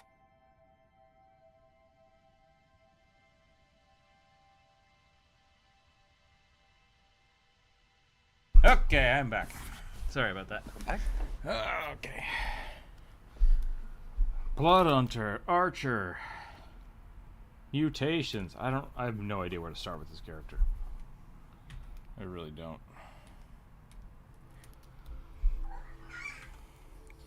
I'm trying really hard to get back into archery. It just makes me want to spend money. That you don't need or don't have. I mean, Yeah, I don't have it and don't need. It's like, oh, look at those beautiful horse bows. I should get one of those. It's like, one, I don't have a horse. Two, I don't have. you don't need a horse bow. You just don't you don't need need it. a horse to use a horse. Don't need bow. a horse bow. I have a nice bow. I have 2 nice bows. I don't need a third one. But like, oh, what if I did have it? Maybe I'll just make a longbow or something. That could be a fun project. So someone posted 2 feats for the Jotunborn. Kind of interesting. Okay. One's a 5th level feat called Call the First Tools. You call upon the ancient powers bestowed upon you by the gods to create any tool that you might need at a moment's notice. You conjure forth a simple tool such as a shovel or hammer, so on and so forth. Mm-hmm. This tool remains conjured until your next daily preparation, so as long as it's on your person, if the tool leaves your possession for more than 1 minute, it falls apart into a pile of silk and dissolves into nothingness. At 9th level, continue on with this same 5th level feat, you can use this ability once per hour instead, once per day. Using it in this way, you can maintain only 1 tool at a time. Any previous tools conjured dissolve away. So you can basically conjure one, and then if you need to switch it, you can switch it once a day. Yeah. That's still pretty cool. And then, yeah. You never know when you need a crowbar or a paddle. I have one of those type of features, and I almost tried to use it last time we played with Druid. But I was like, this feels too dickish to be like, I would have brought climbing gear. But I kind of like it. Your fate. I kind of like it. Yeah, yeah. I just didn't want to. We were like in the shit of it, and I didn't want to complicate anything else. But I was like, I could do that. And I was like, nah, I'm just gonna let it happen. Fair enough. I like those things. I like those little in media res. Like, I'm gonna pray to my god and get a cool hammer. It's like, awesome. Yep. Hobbies cost money. Don't feel bad. Yeah. Another feat they get called at 9th level called Build the First Walls. 3 actions. Okay. Your powers of creation run through you, or the powers of creation run through you, allowing you to conjure a temporary wall. You create a wall out of dirt and effect with the same effects as wall of stone, with the following exceptions. The wall can be up to 60 feet long and 10 feet high, but must stand vertically, preventing you from building other structures with it. Each 10-foot by 10-foot section of the wall has 10 AC, 10 hardness, and 20 hit points. The wall remains for 1 hour until dismissed. What was that at action speed, or was that time? So it's 3 actions. Still, once per day. That's awesome. So yeah, just creating a 60-foot wall. Yeah. Or up to 60-foot wall. Which is essentially a spell. Like, I mean, like, yeah, there's spells that do that, but like just having that as a class feat, that's pretty dope. Yeah. Or I guess heritage feat. Ancestry feat. Yeah. Yeah. Because it just what it says, like, it has the same effects of wall stone. Mm-hmm. It just has a few exceptions. That is the thing that I think a lot of people don't look at when they're trying to create things, and things get broken. Like, you can get away with a lot just by finding something that already exists, like a spell you like, and being like, I get this spell for free. And it's like, how dare you? It's like, no. It's like, that's good. That's a good way to do it.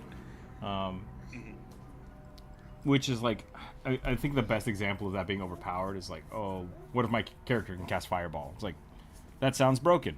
If you're a fighter that can cast Fireball once a day because it's part of your background, that's awesome. That's not broken at all. Like, sure, you get that one burst of damage, but, like, that's great. Give people items that do that kind of stuff. Yeah, picking one spell and giving it to people is awesome. And then let it scale differently. Like, that's really how you balance it. It'll never be as powerful as, like, a level 9 wizard, but... Because that's, like... Yeah. Everyone, like, talks about how, you should never take, like, a lot of spells that Ancestors give you. But, like, why not? They're free spells. Yeah, they're just free spells. Like, sure, they scale off charisma because they're innate magic, but it's like, so? Not all of them require an attack roll. Yeah. Some of the really fun ones I like are like prestidigitation cantrips and stuff. Like, things that seem really innocuous but have, like, tons of versatility. Mm-hmm. I like taking those kind of feats. And, like, Bonfire on 5e. Bonfire is a great spell. That's really low level that you can do a ton of stuff with. Like, and it seems like a lot of people in that world would have have taught people how to make instant bonfires. That seems like a very common spell people should have. Have you seen people making bows? Or the bare minimum, like, firebolt, just to, like, start a fire or produce flame. Like, any fighter could easily learn how to flick fire at somebody. They're not going to be great at it, but you have access to it, and that's awesome. I think I have seen somebody make like a crossbow out of PVC pipe. But if you have pictures, I used to watch a guy. My dad used to watch this guy who made PVC bows. Nice. So a lot of them are made out of fiberglass these days. Yeah. And I'm terrified of them. I have like I tried to buy a smaller bow so that some kids I knew could learn how to shoot, and so I bought like I think it's an 18 or 20 pound bow. It turned out to be still like too strong for them, and I was like, that's surprising because it feels puny to me. But it does work. It seems to work just fine, and it surprises me a lot.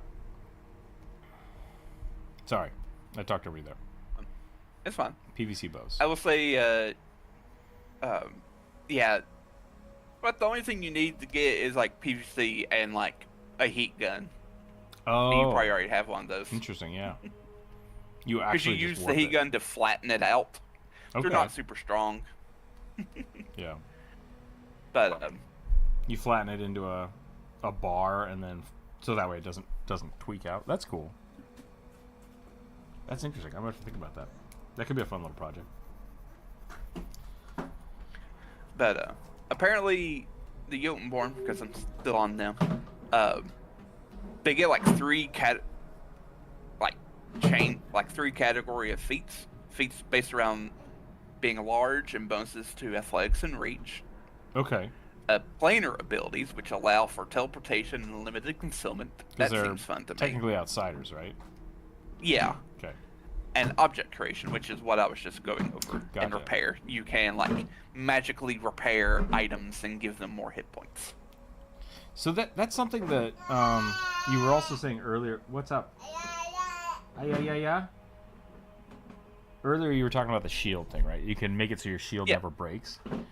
The thing that I'm very confused with shields about, and I've been looking at over and over again with my characters, once the shields reach half health, they're broken. And I think you can still block with them, but you can no longer gain the bonus from it? Or do I have that backwards? I don't understand how the shields work, because I feel like I've read it a few different ways. Because there's the broken condition, and then there's like the fragile condition. Which I think one of like the shield stalwart archetype feats is like, if your shield would break, it instead has 1 hit point left, and it's like, but it's below half, what's the point of it having 1 hit point? Like, it might as well just be broken. So, I'm a little confused about that. But if someone can make or repair a shield like on the fly in combat, that would be really good. That would be really, really good.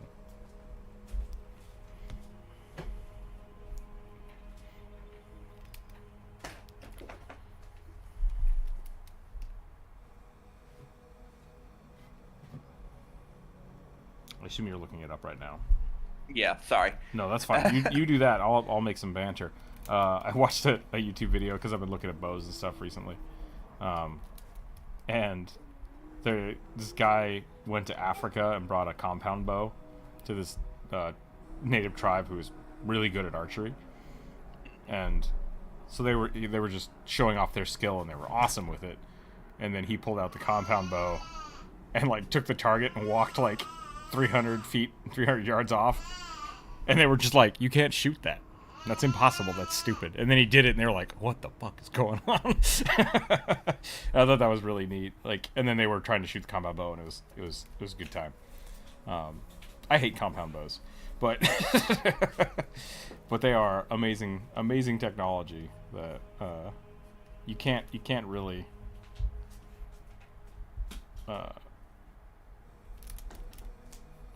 you can't fault them for being amazing. Not fun for me, though. But I'm just a weirdo like that. I also don't like scopes on my guns for the same reason. Let's see. Every shield has hit points and a broken threshold. Mm-hmm. These measure how much damage that the shield can take before it's destroyed, its total hit points. And how much... Okay, that doesn't really say much of anything. Right? It's confusing, because it's like, it has a broken threshold, but it is not destroyed. And so, like, once it reaches that point, it has the broken condition. But if you read the broken condition, I'm pretty sure it says, like, it can't be used for anything until it's repaired. And it's like... So it's just... It's broken. Like...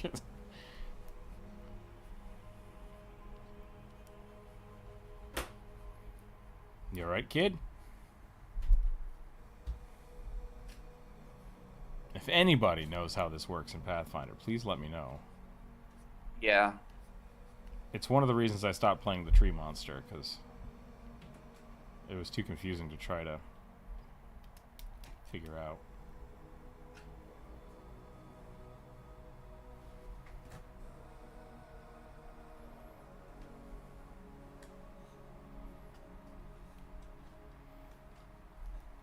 And then mending, like, removes the broken condition, but I don't think it actually repairs hit points, which, once again, like... So... Alright. An item that takes damage can become broken and eventually destroyed. So broken and destroyed are two different things. Yeah. It becomes broken when its hit points are equal to or lower than the broken threshold. Okay. Once its hit points are reduced to 0, it's destroyed totally. Okay, meaning so you probably can't repair it. Okay. A broken item that has the broken condition until repaired above its broken threshold. Anything that automatically makes the item broken, blah blah blah. So if somebody sunders it or something that makes it broken. Yeah.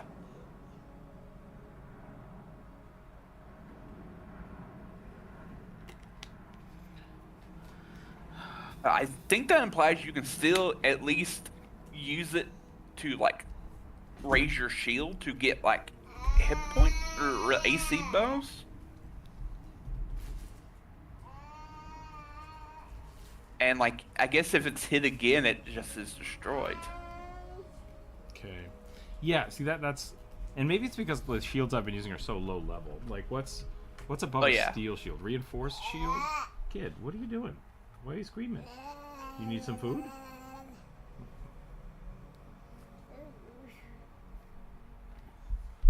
That's surprising. In Pathfinder 1, you would have 1d4 hit points of an item. Yeah, because it's just based on the thickness of the wood, right? Which doesn't make a lot of sense for a shield. But you also... The shields in 2e take damage for you, which is not something that the old game did. Kid, what are you doing? I think we might be running out of time here. Let me look at a higher level shield and see if it's still the same.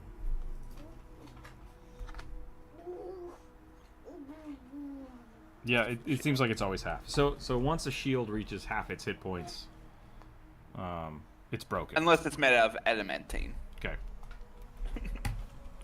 Because I don't think adamantine has a broken threshold. That would be neat. Oh my... Hey! God damn it. Sorry, the kid just, like, slapped my keyboard and now everything is fucked up.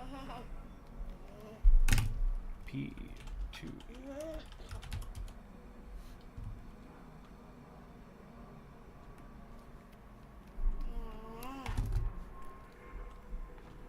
Please stop. A broken object can't be used for its normal function, nor does it grant any bonuses. So all shields are half as strong as I think they are. That is kind of a bummer. Oh, weird. Right? Yeah.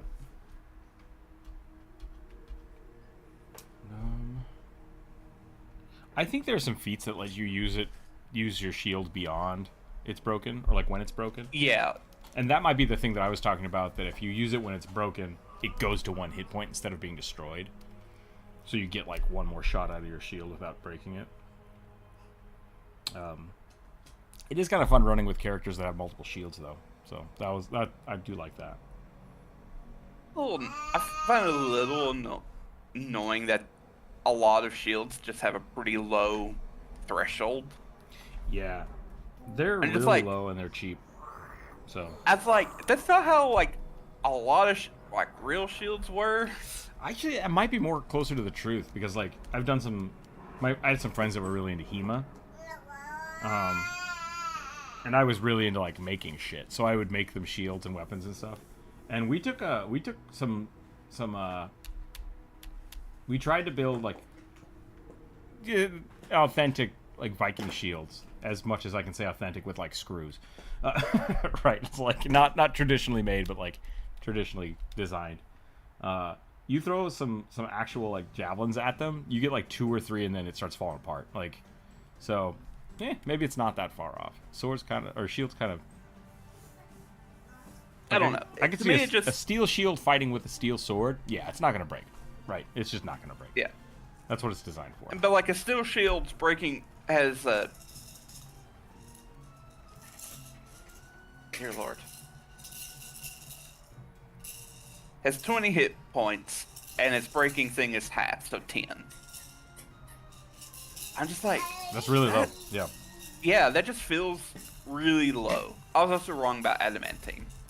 Like, it can still be broken. Okay. A little dumb. But there is a indestructible shield. Shields can't be etched with weapon or armor runes. They are improvised special fundamental runes known as reinforcing runes. What does that do? So those are new. Enhance their durability by increasing the hardness, hit points, and breaking threshold. Unlike weapons and armor, shields do not utilize property runes. Only reinforcing runes are fundamental runes. Interesting. Maybe that would be good. Because they did not have those before the remaster. Yeah. I definitely think those are remastered. I think you're right. A shield with sturdy rune has HP equal to 8 times its hardness. Holy crap. Yeah. So if you're like a... So a steel shield would have 40 hit points then, instead of 20 hit points. That's cool. Okay. Yeah. So like a minor reinforcing rune, which is level 4, increases the shield's hardness by 3, and it gains an additional 44 hit points, making it breaking a threshold at 22 hit points. Yeah, that is not unsubstantial. That's really good. Yep.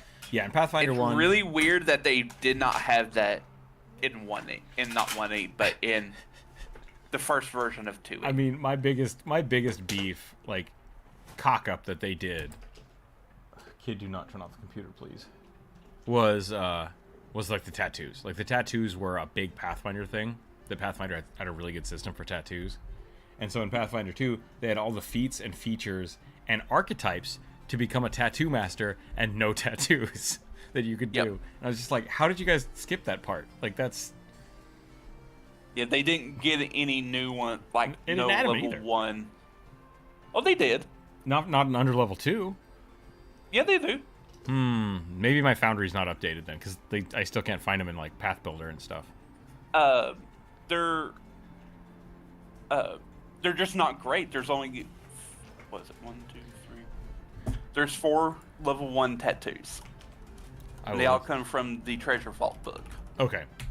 Interesting. So it did come out later, but they did rectify that.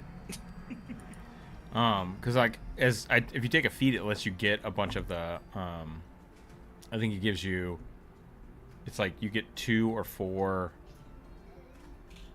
recipes or formulas for it, and I can't find those, so I don't know if they're just not archived correctly. Cause yeah, you're right. I see them here in Treasure Vault now, but I wonder why I can't put them on Finny. Because I tried last week. And I couldn't do it. Does she have the tattoo artist feat? Yeah. Okay. That's why I'm confused, because like I don't know how to add. Maybe they're common rarity, but I don't know what they are. Maybe they count as spells instead of. I think they just count as like items. Like you put them in a like item recipe thing. Yeah, I'll have to try it out, because I want to find the formulas for those, because that would be really fun. Having a character that just redoes tattoos is cool. Yeah, because like you have to have like magical and crafter as well. Mm-hmm. Yep, I have both. Because all tattoos are magical items. So. Mm-hmm. Enveloping light, that's a cool one. Anti-vampire button. But yeah, the level 1s are not super great. Like one of them gives you a compass, like a tattoo compass. Yeah, I saw that.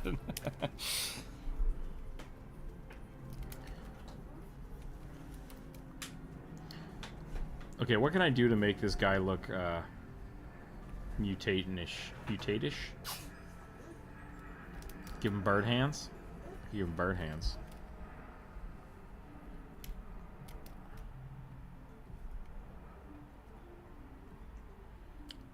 What's this person's heritage, ancestry thing?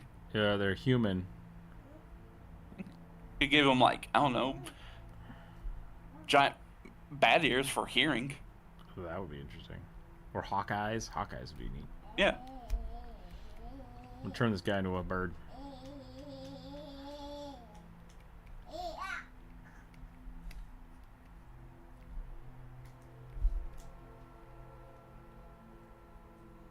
But yeah, shields, I would argue, only got actually really buffed because they just needed them in the remaster. Because the shield spirit for paladins or champions now just gives you a automatic updating reinforcing That's cool. on your shields. That was something with the shield guy I made, like Druid and I talked about that. I'm like, I'm just going to grow my shields because they're made out of wood. And so it's like, I'm going to repair them myself, because it doesn't make sense for me to have to buy a special magical shield over and over and over and over and over again. Like, it's the only weapon I have, and it doesn't make any sense, so. Yeah. Or you could have played if they had it out time, you could have played a wood kinesis and just also grow shield. Grow shields. I think it was part of my like the Evertide stance or whatever. It's like you basically just grow your own armor, and I'm like, I could probably, and I think you can get that wood as an item. So it's like, I should be able to grow this myself. Because there is a level 1 wood kinesis feat called hardwood armor. Okay. So you essentially kind of grow what amounts to as a breastplate on you, and you get a self-growing wooden shield. That's awesome. I like that. So when it's destroyed, you can spend an action to regrow a new one. That might be worth taking. The kineticist seems pretty fun. We should definitely run a campaign with some kineticists. Yeah. My only issue, and it's the only bug that people seem to really have to kinesis, is their attacks don't mesh well with a lot of anything. Like other 'Cause players or other like there's no like features. like wow, like kid. so like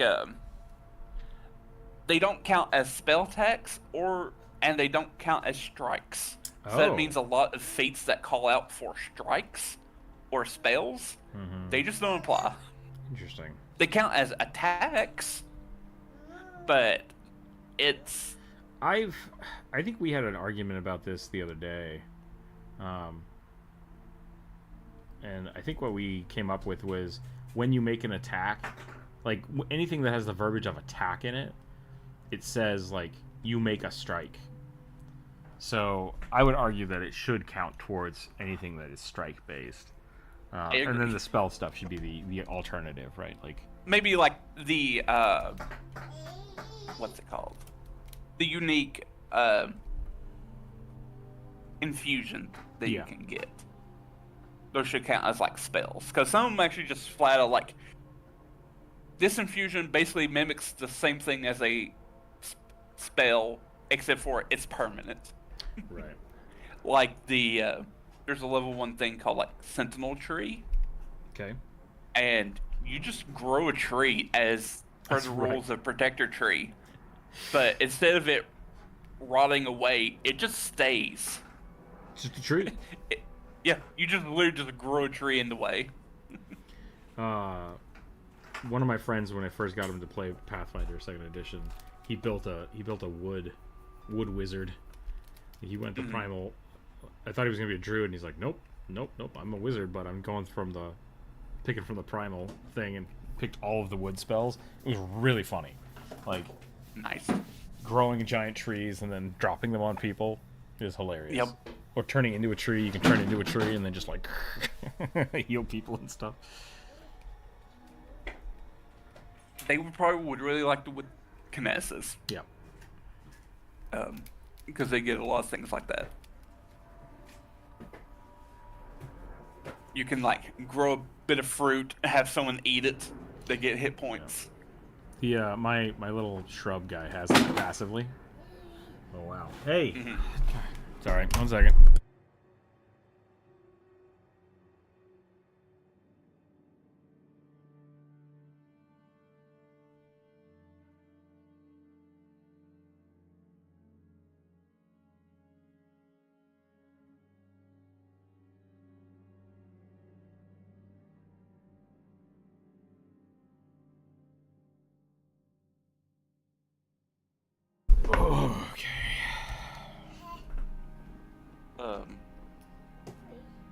Elliot said apparently the tattoos are under the compendium browser.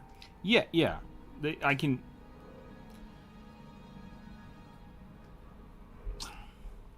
I mean, that makes sense, right? I generally know how to look for a lot of that stuff. But I was specifically trying to add the formulas to my character. And so I don't know if it's because she's an alchemist, so maybe I'm not supposed to add it to my alchemy formulas, or if I'm not supposed to be under the spell book. It's really weird. I think it's just a problem with Foundry, because I don't think they add a way of keeping what formulas you can have to craft items.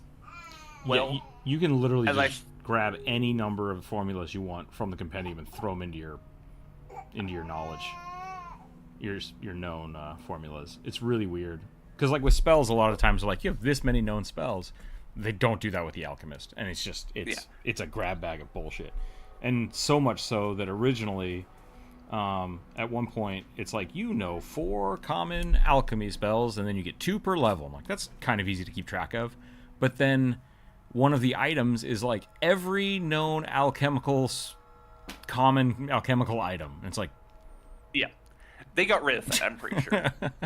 I don't think they did, but I think they changed the way it's worded so that it's a little less confusing, because it's just supposed to be like all of the like matches and whatever else, and then it's the like things you have a list of like super common items Yeah. that like almost everyone would have. Which at that point, I feel like that's the wizard spellbook, and you should just start with that. Like, here's a list of all the shit you can make as an alchemist. It's like, great. But they don't have that, and it's annoying. frustrates me. Yeah. So I would probably just make a note in like the notes section of the character sheet, and it's like, can craft such and such tattoos. Yeah. And that's basically what I've been doing, but it's a problem because then if I want to do any of my crafting, I have to just go look for those items myself again, and it's like, pain in the ass. So, that's been my problem with the Alchemist, is just, like, there's so much stuff and not a really readily way to keep track of it that it gets very cumbersome. And I mean, I played one game. Was it one game? 2 games? Yeah. As an alchemist, I played 2 games. Sessions as an alchemist. I'm just like, no. Server died? Did the server die again? I don't think so, Brian. Is anyone else having issues with Discord? No. I think it's just Fry. Florida? Oh, that was the same chat I read a while ago. Sorry. My Discord is being stupid apparently, so it makes sense. I'm the one that doesn't know what's going on.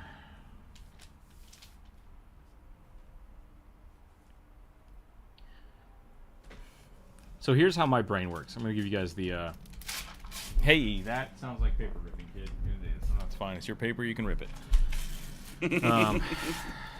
He's discovered he can find books on shelves and rip the covers off of them, so I have to be very careful about that.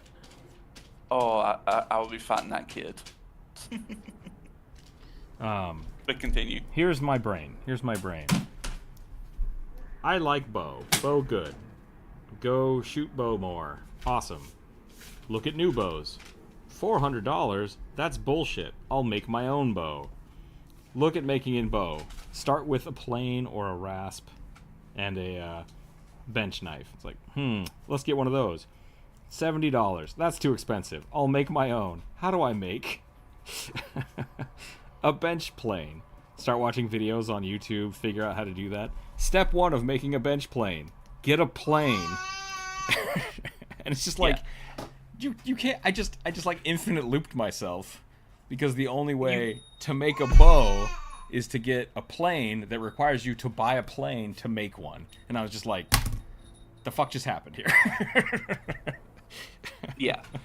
Because you assume that you can just make a plane, though, without having some sort of grinding wheels and piece of steel. Well, so like, I eventually would have to buy, like, I would buy the, I know I'd have to buy the chisel. And a lot of people say to use, like, brass pins or something to hold them in a specific way. So it's like, I'd have to buy that, right? And that might be like a $20 thing, which to me, a $20 investment to build this, to save $400, totally worth it, right? Tons of time and effort, but I'm learning something. Yeah, I'm learning something the whole way. I would prefer to do that than spend $400.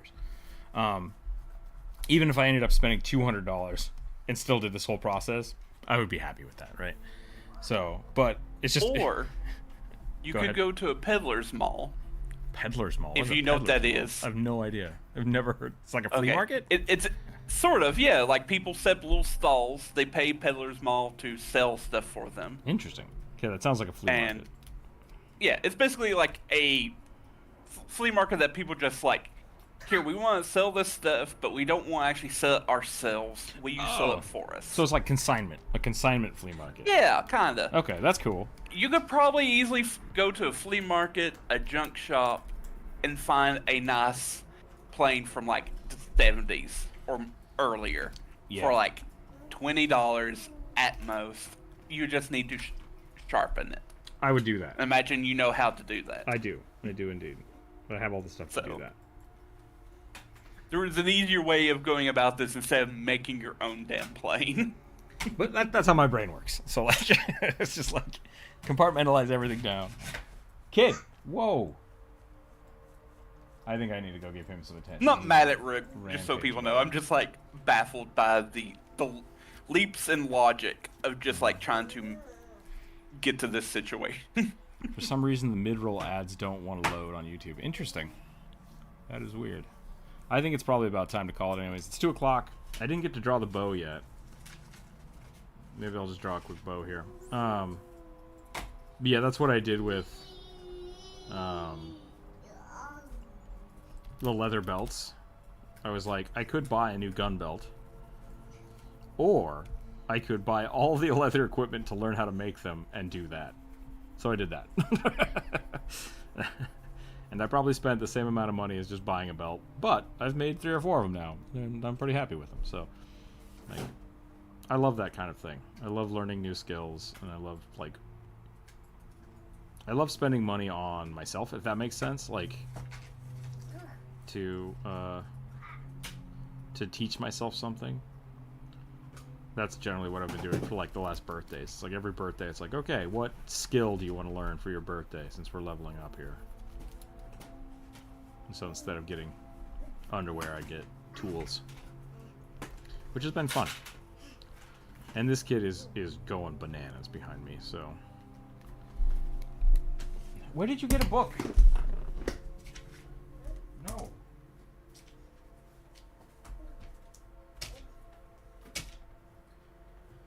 You are a menace, kid. A menace. Can you put the square in the cube? Can you put the square in the hole? Where is it? Yeah. How about this one? Can you put it in it? Yeah. Oh. You got it. Hey. Oh, you like the music? You're close. Try again. Try again. Is that the wrong hole? That's the wrong hole. Hey. No, you're just gonna dance? Okay.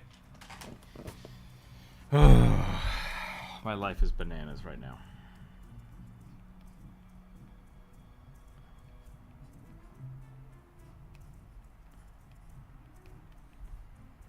Would people be interested in buying bows I make? That's the question. Gotta make more stuff. Gotta make more stuff, gotta make more money.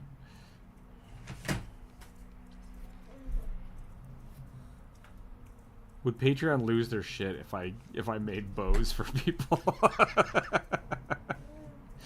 That would be hilarious. I don't know. Considering you could sell bows on Etsy. It's true. It's not illegal to sell bows. They're just big slingshots.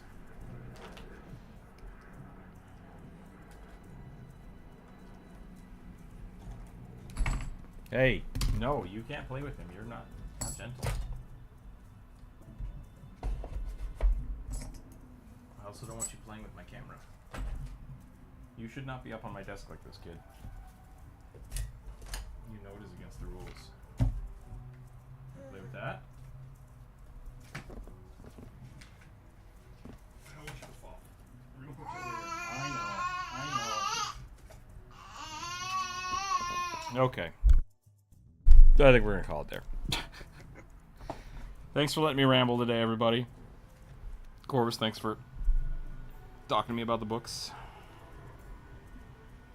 Hopefully we'll be able to get some of those books eventually. Yeah. I do think we should at least try to get the dragon book. Yeah. 100%.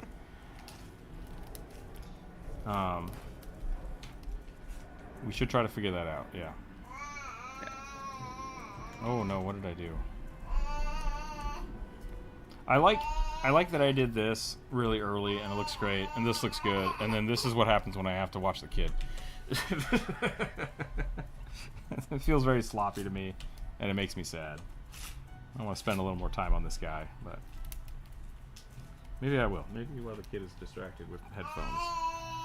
He might just keep yelling though, which is not enjoyable, I assume, to everybody. This is not enjoyable to me, but I've made this decision myself.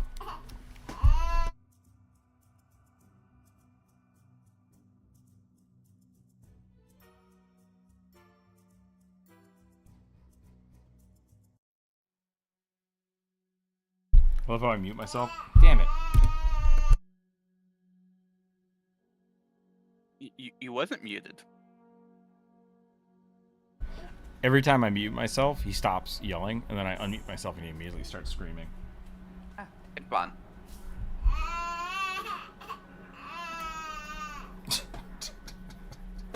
Yeah? What are you doing, kid?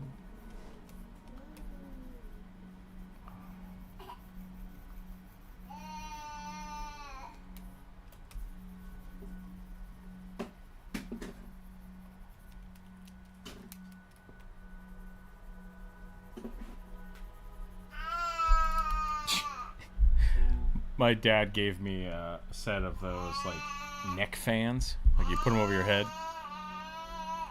and they blow air on your face.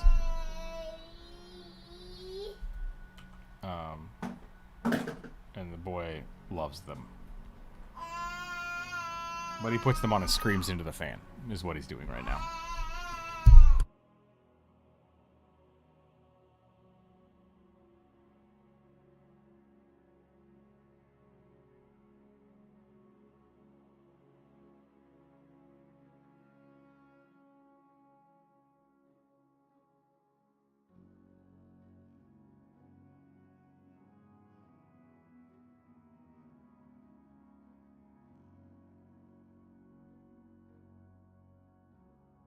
He just wants to scream.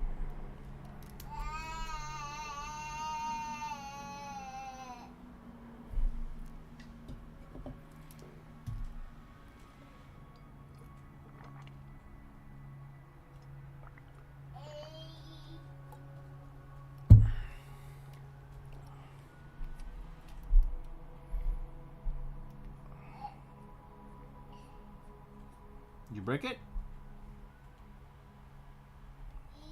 Eesh.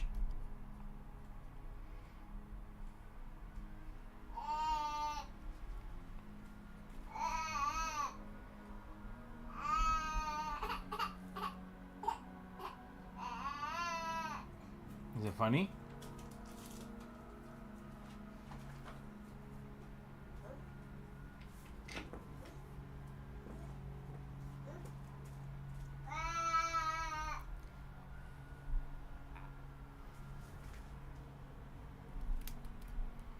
Tried to make this guy have more of like a bird hawkish nose, and I think it came out weird. Not right. There we go. Maybe a little better.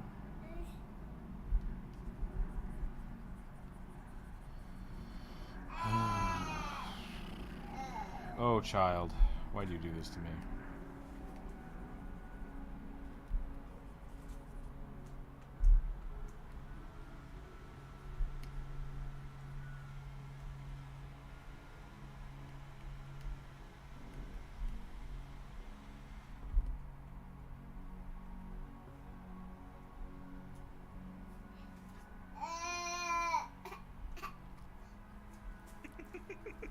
What's up?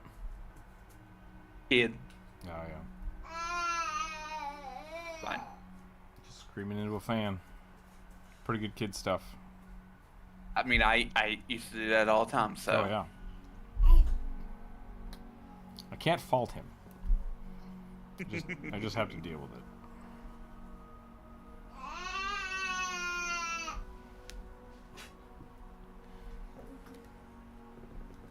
Are you stuck? I want to know what the banners do, though. I assumed they were just going to give, like, AoE buffs. Is that not the case? I don't know. Mm. Oh, because you don't have it yet. You don't have the... Yeah. I understand. Is the book out today? No, it's not out until, like 3 more weeks. Okay. Oh, but you said people got the PDFs today. Yeah. Got it. Well, they got them like 3 days ago, and people on Reddit were asking questions about them. Gotcha. Well, And people in the Pathfinder Discord. I bet you could go to the... I should go to the Pathfinder Discord and see if they have a link of, like, who do I talk to get early access to books? Yeah. Or at least there would probably be some moderator that you could probably ask. Yeah. I'm not sure...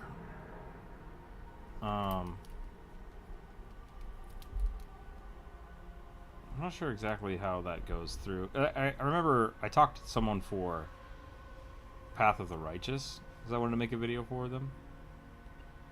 And I made the, like, Rook's Guide to Pathfinder Monsters. And it got, like, 70 views. And I was like, what happened here? Like, this was all the buzz. Why didn't this take off better? But all they had me do was just like, what's your channel? I'm like, this. They're like, great, here's your key. Have fun with it. Let us know when you make something.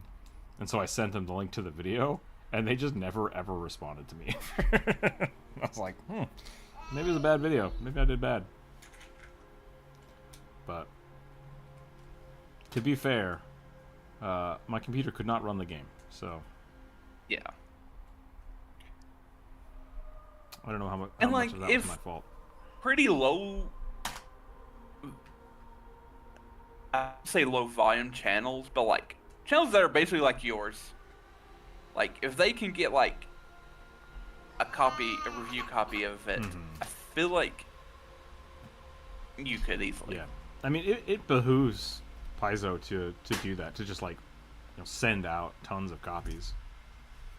So yeah, but we should try that. We should try that.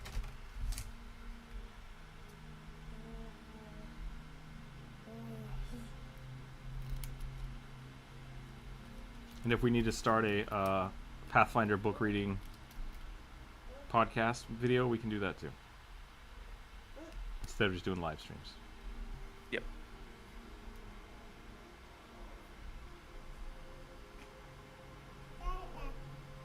Yeah, kid?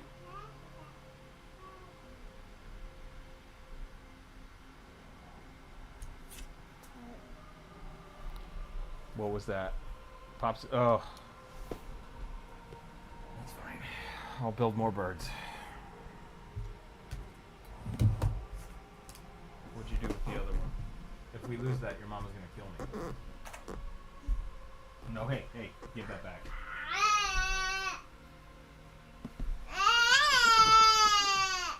Okay, that wasn't angry.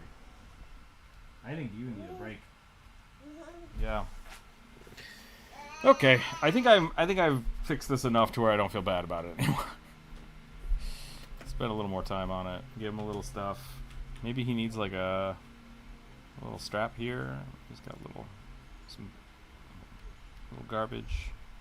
Maybe a pouch.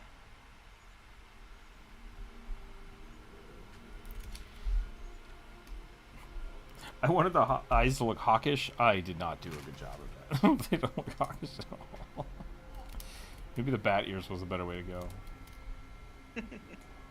Or I could give him a hood. Maybe that's why he looks weird. Doesn't have enough stuff around his neck.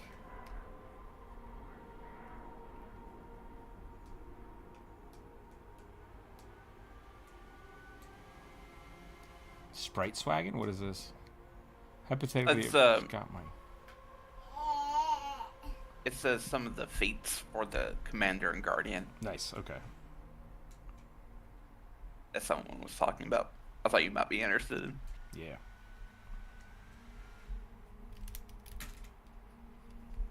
Couldn't find anything specifically about the banner items. Bummer. A lot of people were talking about the banners for the commander. Because they already have it, like an AoE aura at level 9, I think. So the banner, I don't know if the banner's just going to like be an extension of that. That's kind of what I assumed. Or different banners can give different bonuses. I don't know. Yeah. I just know someone mentioned that there were going to be item banners. Because the bard also has that where you can put a rallying banner on another player, and then they give everybody a buff around them, and they can give it to other people as a magical effect. So I wonder if that's just going to be like a consumable item, or like an item that you use once a day or have to activate to do something similar instead of a spell. I like that concept, so I hope it's something similar to that.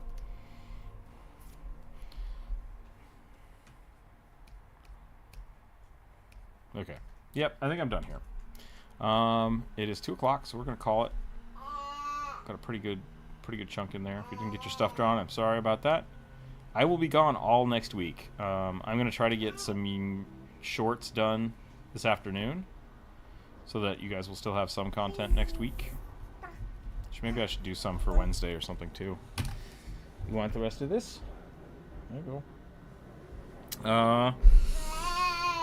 I might do some Discord stuff. I doubt it. I mean, I don't even know if my internet's gonna be good while I'm out there, but if I'm just taking a day off and playing around with a game or something, I might try to be on Discord so people can hang out and chat.